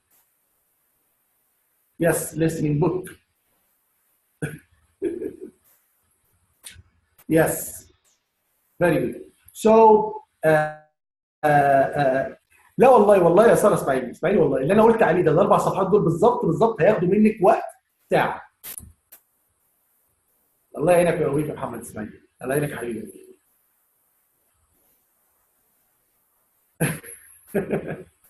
لا لا والله ساعه لا والله مش هياخد منك اكتر من ساعه فعلا. ما احنا حلينا اللي حليناه، احنا حلينا من بيج 8 ل 11 في ساعه مع بعض اهو. ماشي، هتحل التانيين برضه في ساعه، ساعه ونص. خد منه كده كل يوم ربع ساعه، خلاص بالنسبه لك خلاص الموضوع كده خلص. يعني النهارده الاثنين لسه ثلاث واربع وخميس وجمعه بطول وانت فاضي.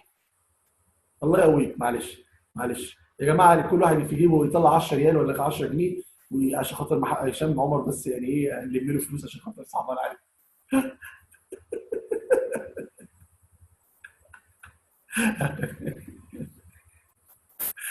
والله ساعه كفايه. شوف محمد اسماعيل قال لكم ساعه كفايه. تعرفك لوحده مو كفايه. اوكي start let's start yes let's start the grammar.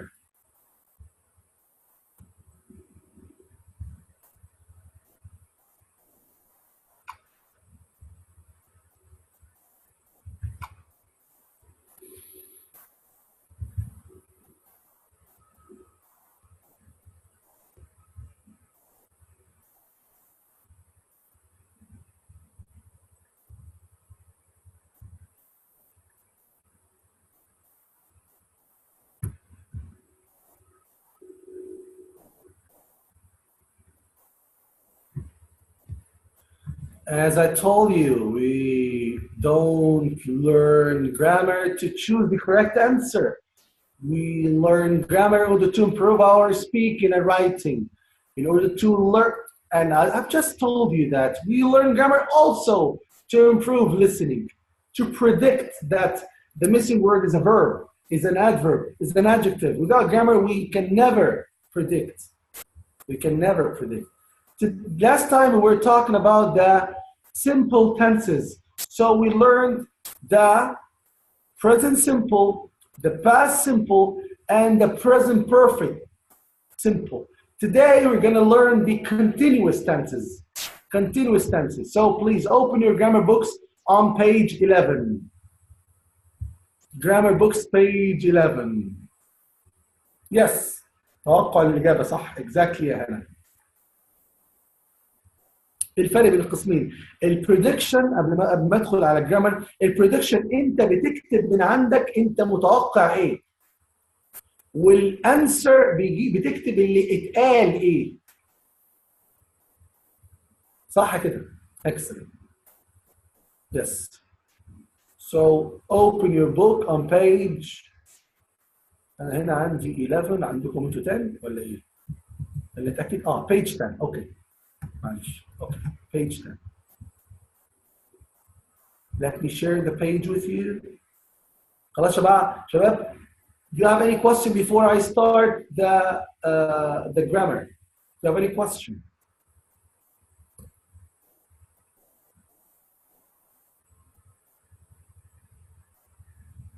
Yes.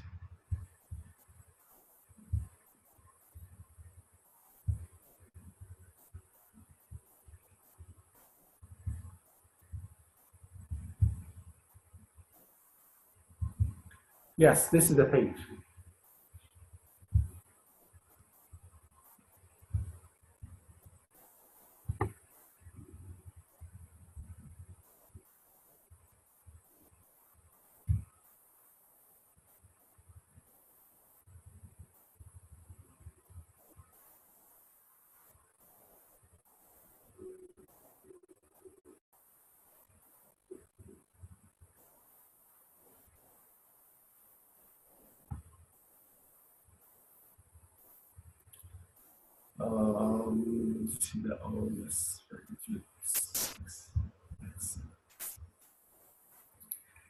Continuous tenses. Continuous tenses, when I say continuous, I mean the present continuous, the past continuous, and the present perfect continuous. So we're going to learn 3 different tenses. 3 of them are continuous. The first one is the present continuous. The present continuous you use to express something that is in progress now. Look at me. I'm speaking English now. I'm moving my hands. I'm smiling. You're listening to me. Look, she's staring at me. Look, she's writing. Huh? He's sleeping.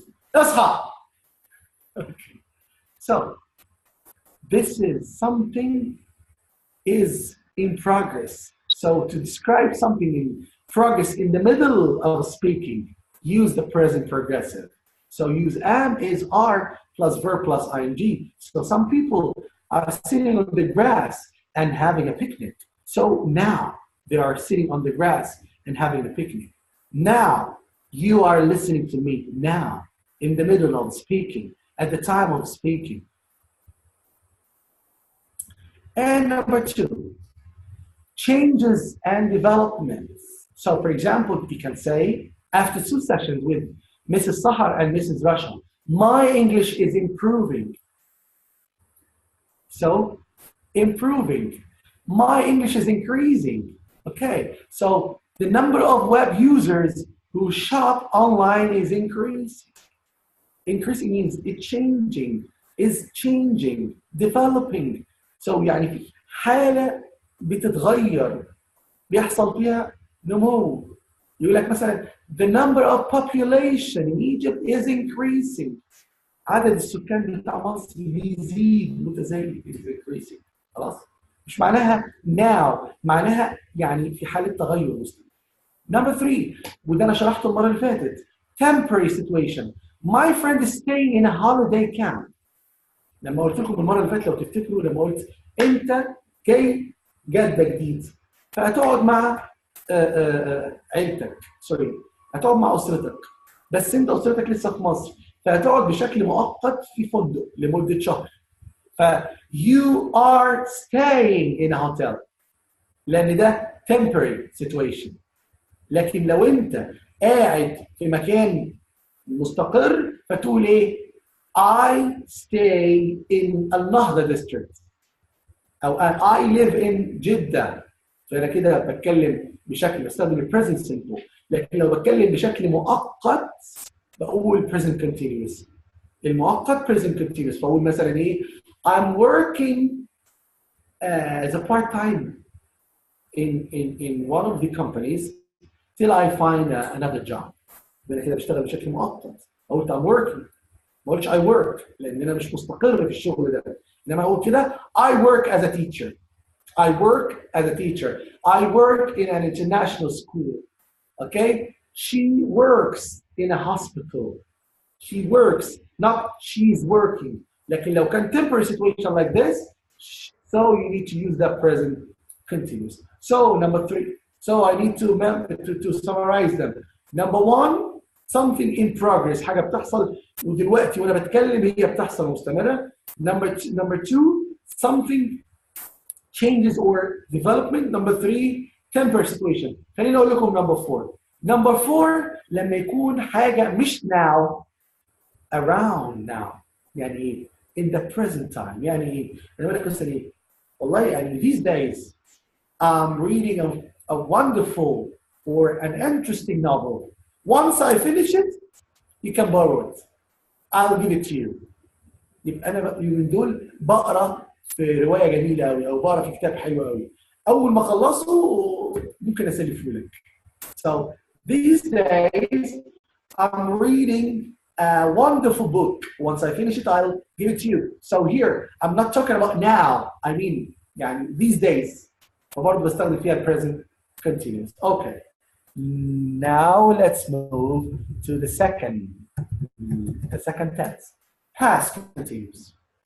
The past continuous is used to express something or past action happening at the same time as another action. يعني when I have two actions in the past, if you want to narrate a story, if you want to tell a story to someone, تقول لي مثلا ايه؟ تعرف والله مستر تامر انا لما مسز رشا اتصلت عليا امبارح انا كنت نايم والله بس عشان كده ما ردتش عليها. وانت عاوز تقول بقى الموقف المؤلم ده، عاوز توصفه لي باللي انا بقوله ده. تقول لي والله مستر تامر yesterday at 10:15 I was sleeping when Mrs. Sahar phoned me. I was sleeping when Mrs. Sahar phoned me. I was sleeping in that أنا كنت مستمر في عمل حاجة. I was sleeping. ما تقولهاش بقى I was sleeping. لا I was sleeping لأن اس كلمة بتبدأ بتبتدي بس كلمة بتبدأ بس فتبقى إيه was sleeping. I was sleeping when Mrs. Sahar phoned me. So هنا عندي two actions sleeping والتليفون. خلاص؟ فمين اللي قطع مين؟ النوم كان مستمر وفي حدث تاني قطعه phone. I was sleeping when Miss Sahar phoned me. So when I have two actions in the past, one of them was in progress and the one interrupted it. So use the past continuous to express the action in progress and the past simple to express the action that interrupted it. أنا كنت ماشي في الشارع وقعت. أنا كنت بشرح الدرس ولا قدر الله الإنترنت قطع. The progressive action is past continuous and the action that interrupted it is the past simple. نقول كده I was swimming in the sea when the rain started. يبقى I was swimming ده الحدث اللي خد وقت أطول وكان مستمر والحدث اللي قطعه خد past simple the rain started. Okay? Number two, describing situations in the past. يعني some people were relaxing by the pool and others were playing tennis. يعني أنا عندي two actions بس مفيش حد فيهم قطع التاني. الاثنين كانوا مستمرين في الباست. يعني تقول لي مثلا أنا كنت قاعد امبارح أنا قاعد أذاكر أختي قاعدة تغني. أنا قاعد أذاكر قاعدة تغني. So I was sleeping. Sorry, I was studying and my sister was singing. So إحنا الاثنين كنا مستمرين في حدث مستمرين في عمل حاجة at the same time but without interruption. مفيش حد فينا قطع التاني فيبقى ده past simple وده past simple. While I was watching the match, my sister was cooking. When I was watching and continuous, I was in progress in the past and she also was in progress without any kind of interruption. Okay? 3, temporary situation in the past, like for the first 2 days of my holiday, I was staying with friends. As I told you that it's a temporary situation, but in the past. The previous one can feel present. خلي بالنا من شوية كنا بنقول إيه؟ I am living with my friend. I am staying with my friends. ده temporary بس دلوقتي. إنما لو كان temporary في الباست أقول I was staying with my friends. خلاص؟ تمام. يبقى ألخص اللي قلته. الباست continuous لو أنا جيت في نقطة معينة في الباست حدث كان مستمر فيها يستخدم الباست continuous. فلو أقول أنت كنت فين الساعة 7 امبارح؟ أنا كلمتك الساعة 7 ما ردتش. تقول لي والله I'm so sorry I was sleeping. I was sleeping. أنت كنت فين الشهر اللي فات؟ ما حضرتش ليه معانا الكونفرنس؟ I'm so sorry والله. I was, for example, I was studying or was having a course, etc. And كمان قلنا لو كان عندنا two actions واحد فيهم قطع الثاني حصل interruption فيكون الحدث اللي كان مستمر past simple والحدث اللي عمله interruption past continuous. وقلنا كمان لما يكون عندنا two actions في الباست كانوا مستمرين في حالة استمرار وما حصلش بينهم أي interruption فيكونوا الاثنين past continuous. فيكون I was sleeping and my sister was cooking. So no kind of interruption here. So while I was sleeping, my sister was singing. So I couldn't sleep. Okay. و present perfect continuous. ده مهم قوي قوي قوي قوي. الناس الشاطره بس اللي بيعرفوا يستخدموا ال present perfect continuous. عامه present perfect او present perfect continuous مش اي حد يقدر يستخدمه.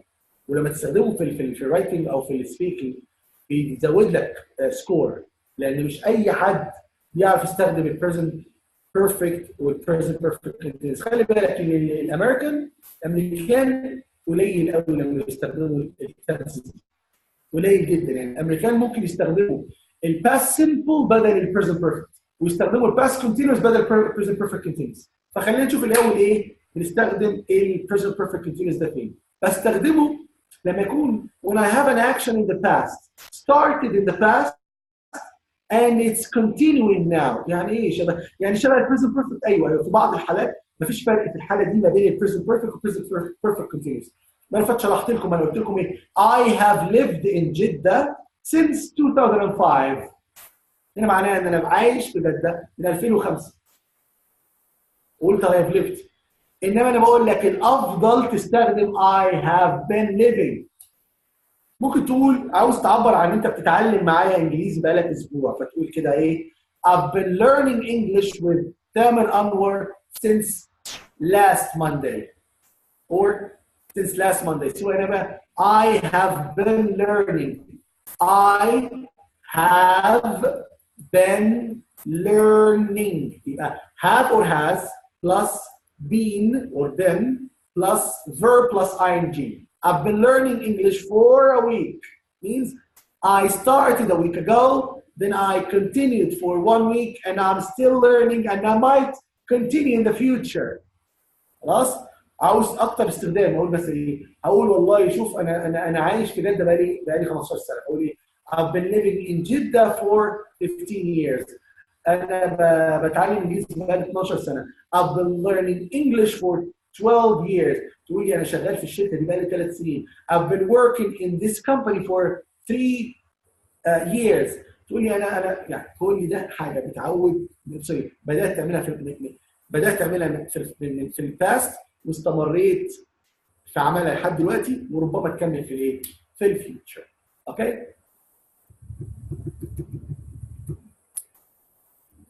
انت واقف بتكلم واحد صاحبك فتقول له ايه؟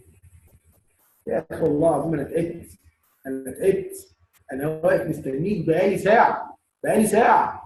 I've been waiting for you for an hour. I'm so tired. I've been waiting for the train for hours. When you mention the results of a recent activity. دلوقتي ايه result ان انت تعبت؟ طب ليه تعبت ليه؟ لان انت مستني. واحد ممكن يخش يقول لك مثلا ايه؟ مستر تامر انا تعبت من حل listening. I've been answering the questions for 2 hours. انت قلت just 1 hour. انت بتضحك علينا ولا ايه؟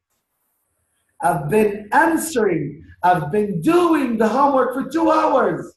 انت قلت just 1 hour. Okay. So when you want to emphasize the repetition or duration of an action, so they've been thinking about where to go this weekend. يعني قاعدين لسه بيفكروا يقضوا فين الويك اند الاسبوع ده. Okay? So this is the present perfect continuous. Before I start the exercises, I will go back to your questions. So if you don't understand anything, I will explain it before we start our exercises. Stop this. Check your questions.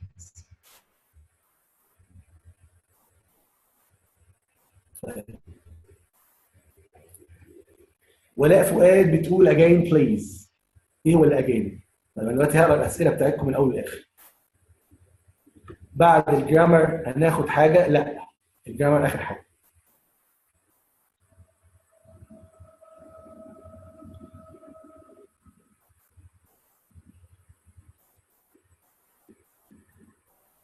هناخد مودق وننام.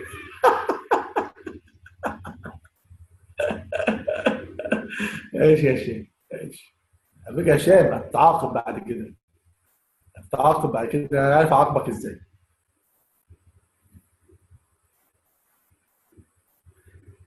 معلش يا هند، بص يا هند احنا داخلين كورس مش دلع. انا لو عاوز الكورس ده كان دلع خلاص كنت خليت بقى ايه الدنيا مرحرحه، ما كنتش اشتغلت من كام كتاب، كنت جبت كتاب واحد وقعدت كده ضيعت وقتكم زي بعض الناس قعدنا ضيعنا وقتنا في الجرامر.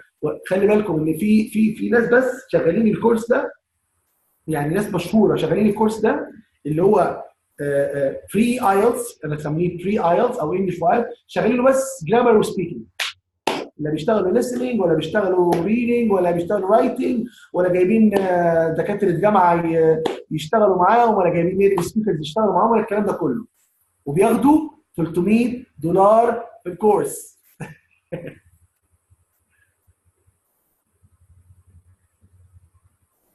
طيب I'm studying English. I'm studying English now. Okay. Yes. To each other. And I are parallel to each other. Again, please. ايه ولا اجاني يا ولا؟ قولي لي كده بسرعه اللي انت ايه. It's okay now؟ طيب. طيب حاضر هقول لكم في نهايه الكورس بس نحضر ايه، بس اخلص الاول لو في حد مش عنده. هشام جماعتي لو سمحت ولاء شاب ايه؟ شاب بستر ولاء شاب ولاء شاب مش بنت. طب معلش ناس معلش معلش يا ولاء، معلش يا ولاء يعني فوق راسنا فوق راسنا معلش.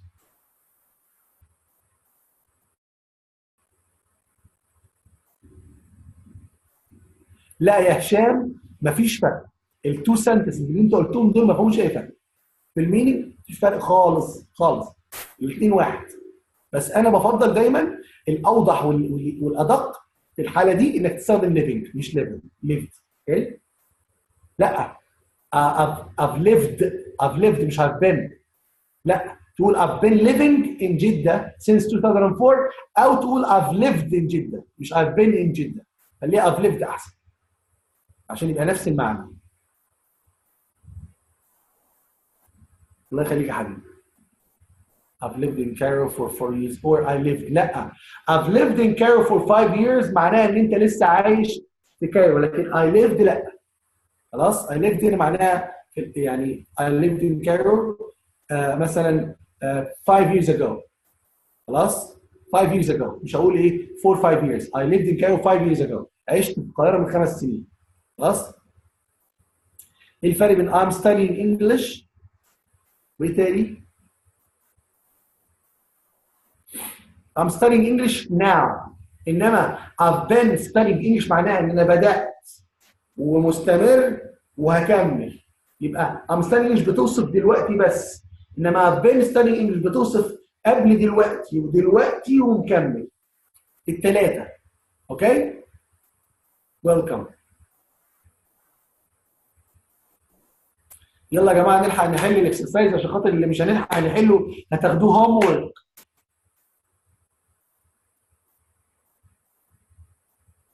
ها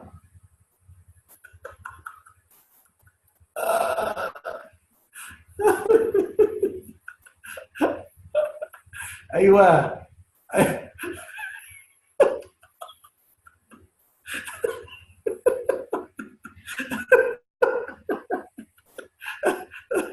ايوه ايوه اللي عنده سؤال يبقى يساله رشا بعد السيشن.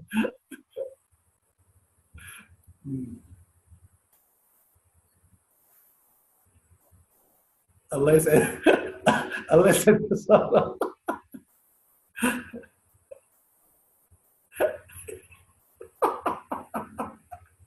ايوه ان المضارع المستمر around now. ايوه now around now معنى ايه؟ معنى انا بقرا كتاب لكن هي معناها لما اقول في الحاله دي وانت قصدك في الحاله دي.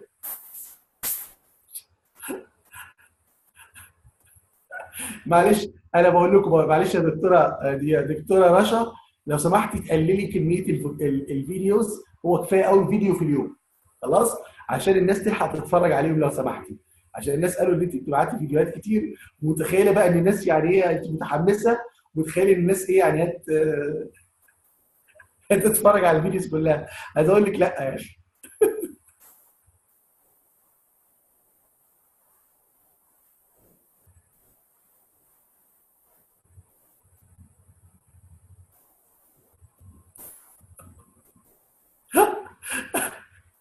هفضل انفخ فيك يا فيصل لما فرقع.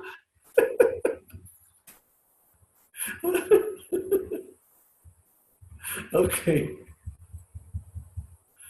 يعني انا عايز اقول لكم بجد، يعني من اسعد الكورسات اللي انا فعلا يعني ان انا عملتها في حياتي فعلا. المجموعه كلها والله طيبه وناس محترمه ودمها خفيف ولطيف، والواحد بيستمتع والله برد فعلكم، وعمال يديكم في هوم ورك كده وانتم مبسوطين وسعداء وبتتقبلوا الكلام ده بصدر رحب يعني.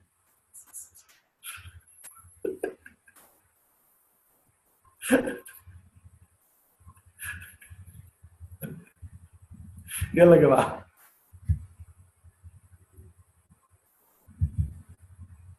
Yes. Here.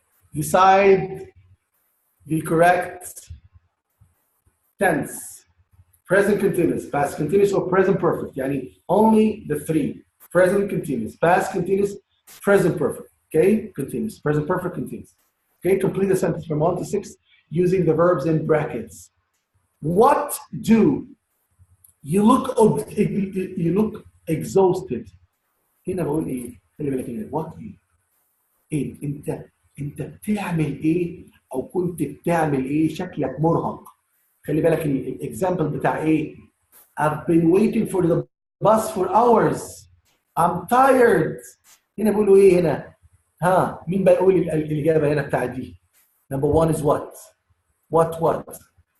Ah, very good. What have you been doing?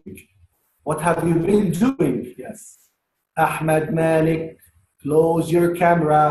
Close your camera, please. Make sure that all your cameras are closed. Yes. So, what have you been doing? Yeah, present perfect continuous. The second rule. Okay. Number two.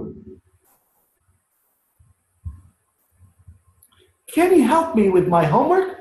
No. Why? I'm what? I'm what? I'm watching TV. Excellent. I'm watching TV. Okay. The number of people taking up extreme sports, the number of people is what? The number of people is what? Yes. Ah, start in the past. بدأ ولسه مستمر وربما يستمر. The number of people what? Has been increasing. Has been increasing. خلي بالك the number تاخد has. مش is increasing. Has been increasing. Okay? وانا بقول لك لو قلتها لي is increasing اقول لك صح. هنا يعني الاثنين يمشوا صح. Okay? So is increasing or has been increasing. Okay? Okay. Number 4. Last month I was sorry, I answer. I spaced acting lessons, but I had to stop when I lost my voice. I what? But I had to stop. I what in the past. Last month. I what? But I had to stop. Excellent. I was having acting lessons, but I had to stop when I lost my voice. Excellent. Very good. Number 5. They. What in the countryside when suddenly it started to rain? They. Yes, excellent. They what? They were walking. They were walking in the countryside when suddenly it rained. But they were walking when it rained. يبقى برضه interruption. Number 6. I don't like this book that I, at the moment. That I what? This book that I what at the moment. That I what at the moment. Yes. At the moment دي معناها دلوقتي حالا. That I what? That I'm reading. That I'm reading at the moment. That I'm reading at the moment. Very good. هنط شوية. Number 2 ده بنا سجلها عندك يا بنا. Number 2 is homework.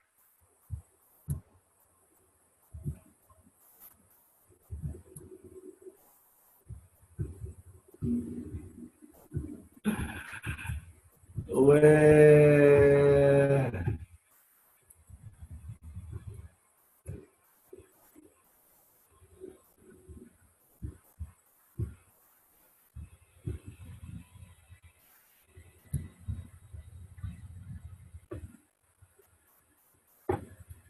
استنى كده بشوف الناس كاتبه ايه في التعليقات.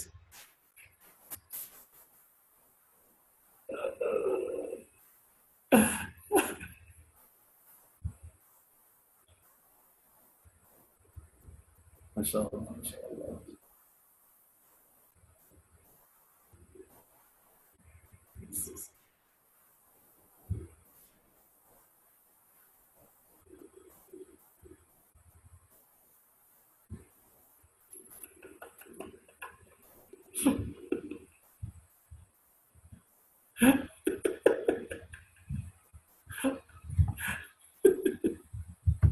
طب استنوا بس يا جماعه، انا قلبي مش طوالي، عاوز اديكم واحد كمان.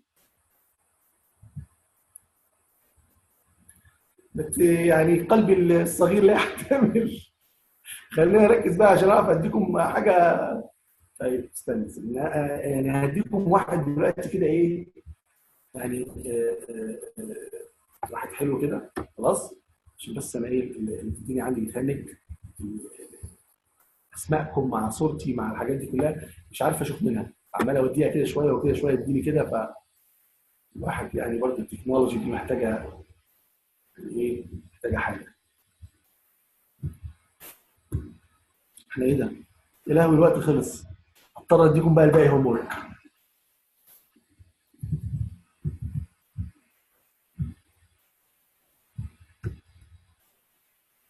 طيب بصوا، هديكم بس 2 و 3 خلاص، 2 و 3 هوم ورك بس خلاص.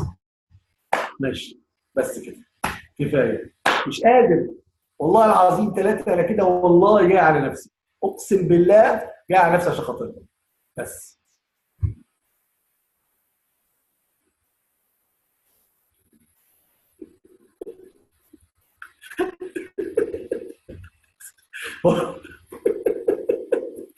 والله العظيم يا محمد مصطفى انا بضحك والله العظيم ثلاثه.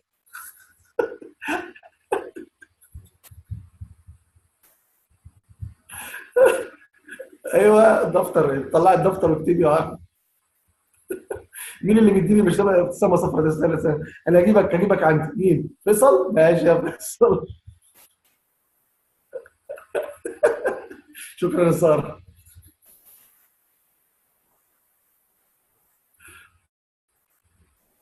ايوه بالظبط، رشا بتحضر لكم يعني حاجه مفاجاه للسيشن الجاي، هتحبوها جدا. طالما بتشكروا فيها وتقولوا عليها كيوت وسويت والكلام اللي انتوا بتقولوا لي ودباديب وحاجات زي كده خلاص.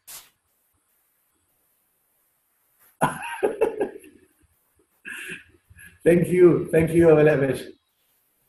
مش حلوه ولاء باشا دي؟ مش كنت صحابي كنت قلت لك يا ولاء هانم دلوقتي.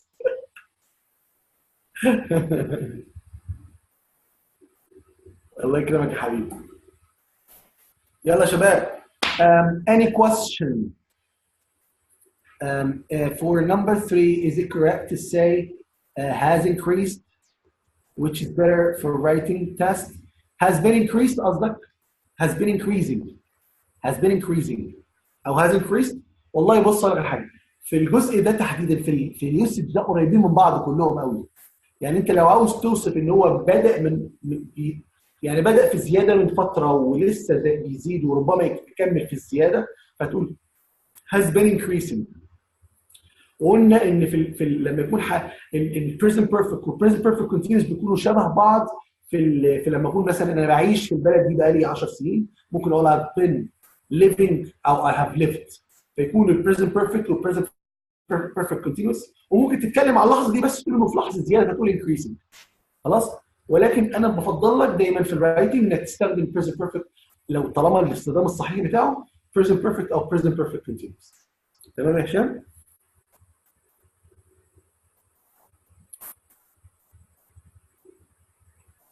الله يسعدك يا ولاء، الله يبارك فيك يا حبيبي، يعني كتر خيرك يا رب. اللي اتقال عليا كتير عليا، انا بضحي والله بضحي.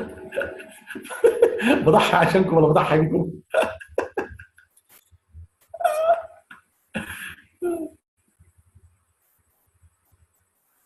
يور ويلكم حبيبي. ثانك يو حبيبي. كيفك يا مستر؟ الحمد لله كويس. كويس يا نور. اوكي Thank you. Clear. Okay, marvelous.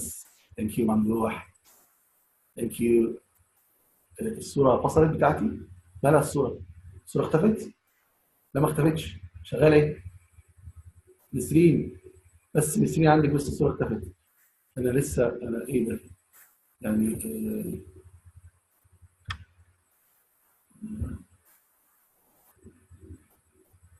وإياكم. صفحات الهوم ورك هتقولها خلاص كتبتها بانا وهتحطها.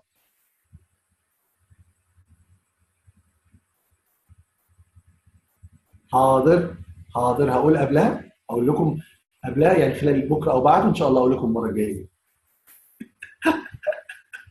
كده انت مجلده دي معيبه دي، ما انت المفروض تكوني يعني تبيني كده للناس، يعني ما تبينيش للناس ان انت يعني مجرد انت بتدرسي معاهم بس يعني خليكي في صفي، انت في صف الاداره. ايوه الطاقه الايجابيه.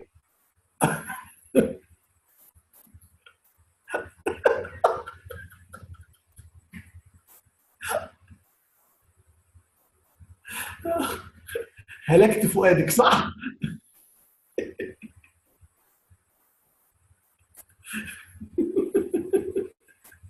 اوكي. طب يا شباب، انا يعني النهارده كان يوم رائع، وانا مبسوط جدا بالجو الجميل اللطيف اللي بينا كلنا ده. خلاص. ومبسوط ان انا يعني انا حاسس ان انتوا بداتوا تدخلوا الله جاي يكتب لها لك فؤاد. انتوا شغالين كل يوم عمالين تبعتوها لي في الجروب بتاعنا اللي هلكت فؤادي هلكت فؤادي. اوكي. طيب. اوكي. فانا مبسوط جدا يعني فعلا انا سعيد، انا كتامر يعني انبسطت بجلسه النهارده جدا. السيشن دمها خفيف وانتم كلكم ناس افاضل، وانا مبسوط بالجو اللطيف اللي احنا بنقضيه مع بعض. الواحد فعلا بيبقى جاي مش شايل هم الحصه زي اوقات كتير بيبقى الواحد شايل هم الناس وتمه بالتقيل واسئلتهم الرخمه فانتوا ان شاء الله باذن الله يكون ما عنديش هوم ورك. انت بالذات عارفه يا نور انا عندي ايه. انت بالذات عارفه انا عندي ايه.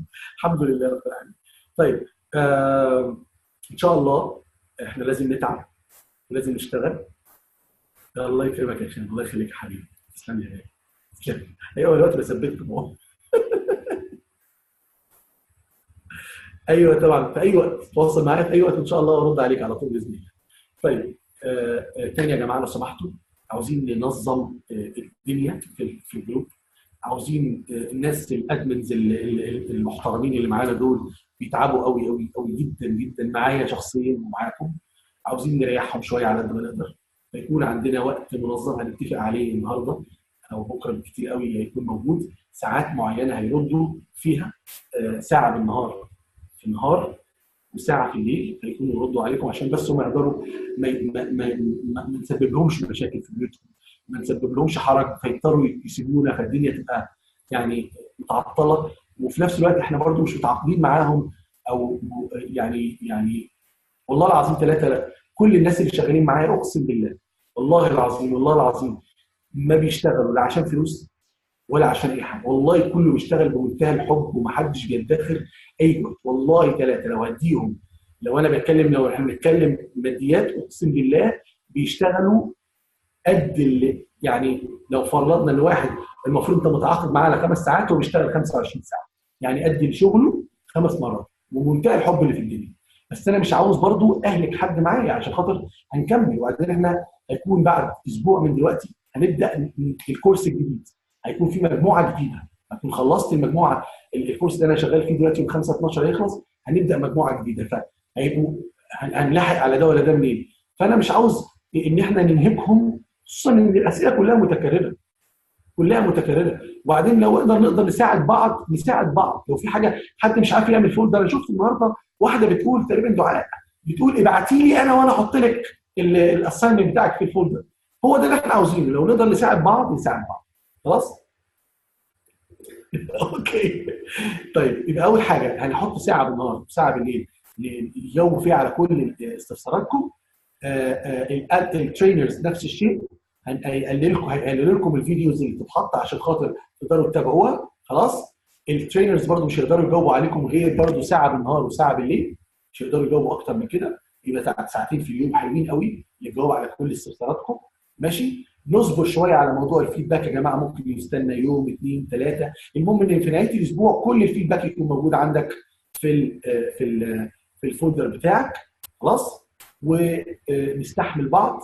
ولو اي حد، انا بقول للادمنز اهو، لو اي حد مثلا يعني تقل عليكم شويه في الكلام او يتكلم معاكم بعشم شويه يعني، فمعلش سامحوه عشان خاطري انا وسامحوها فيا. وبقول للناس كلهم لو حد من الادمنز يعني كان مشدود عليه شويه وفي 5 6 بيكلموه في نفس الوقت وانا بكلمهم في نفس الوقت، فشويه يعني كان يعني شويه كده كلامهم ناشف شويه، فانا اسف برضو بالنيابه عنهم. وان شاء الله الدنيا كلها تبقى تبقى يعني زي الفل، ونخرج من الكورس ده كلنا اسره واحده واصحاب. شكرا لكم. يلا اي سؤال نحطوه على الجروب ان شاء الله نبقى نجاوب عليه في الاوقات المحدده اللي احنا اتفقنا عليها. تصبحوا على خير. الهوم ورك لازم يتعمل لازم يتعمل لازم يتعمل. احنا جايين هنا عشان نشتغل مش عشان خاطر نخرج من الكورس زي ما دخلنا. معلش يا جماعه احنا بنهزر وبنضحك بس والله العظيم هتدعوا لي في نهايه الكورس. شكرا لكم. ان شاء الله قريب جدا هنقدم الترينر اللي قلت لكم عليها النيتيف سبيكر الاستراليان. خلاص. ميس ديانا هتكون معانا قريب ان شاء الله نقدمها لكم، وهتبقى معانا سيشن محترمه جدا جدا جدا. وممكن كمان تبقى تكلمكم فوق كمان يعني هتعملوا فوق ان شاء الله. احنا برضو معانا ترينرز ما يقولوش عن ديانا حاجه خالص، احنا مصريين بس جامدين. دكتوره رشا وسحر دول يعني حاجه انتوا شفتوهم يعني، فباذن الله يكون الجاي كله احسن لينا جميعا. شكرا لكم. تصبحوا على خير. السلام عليكم.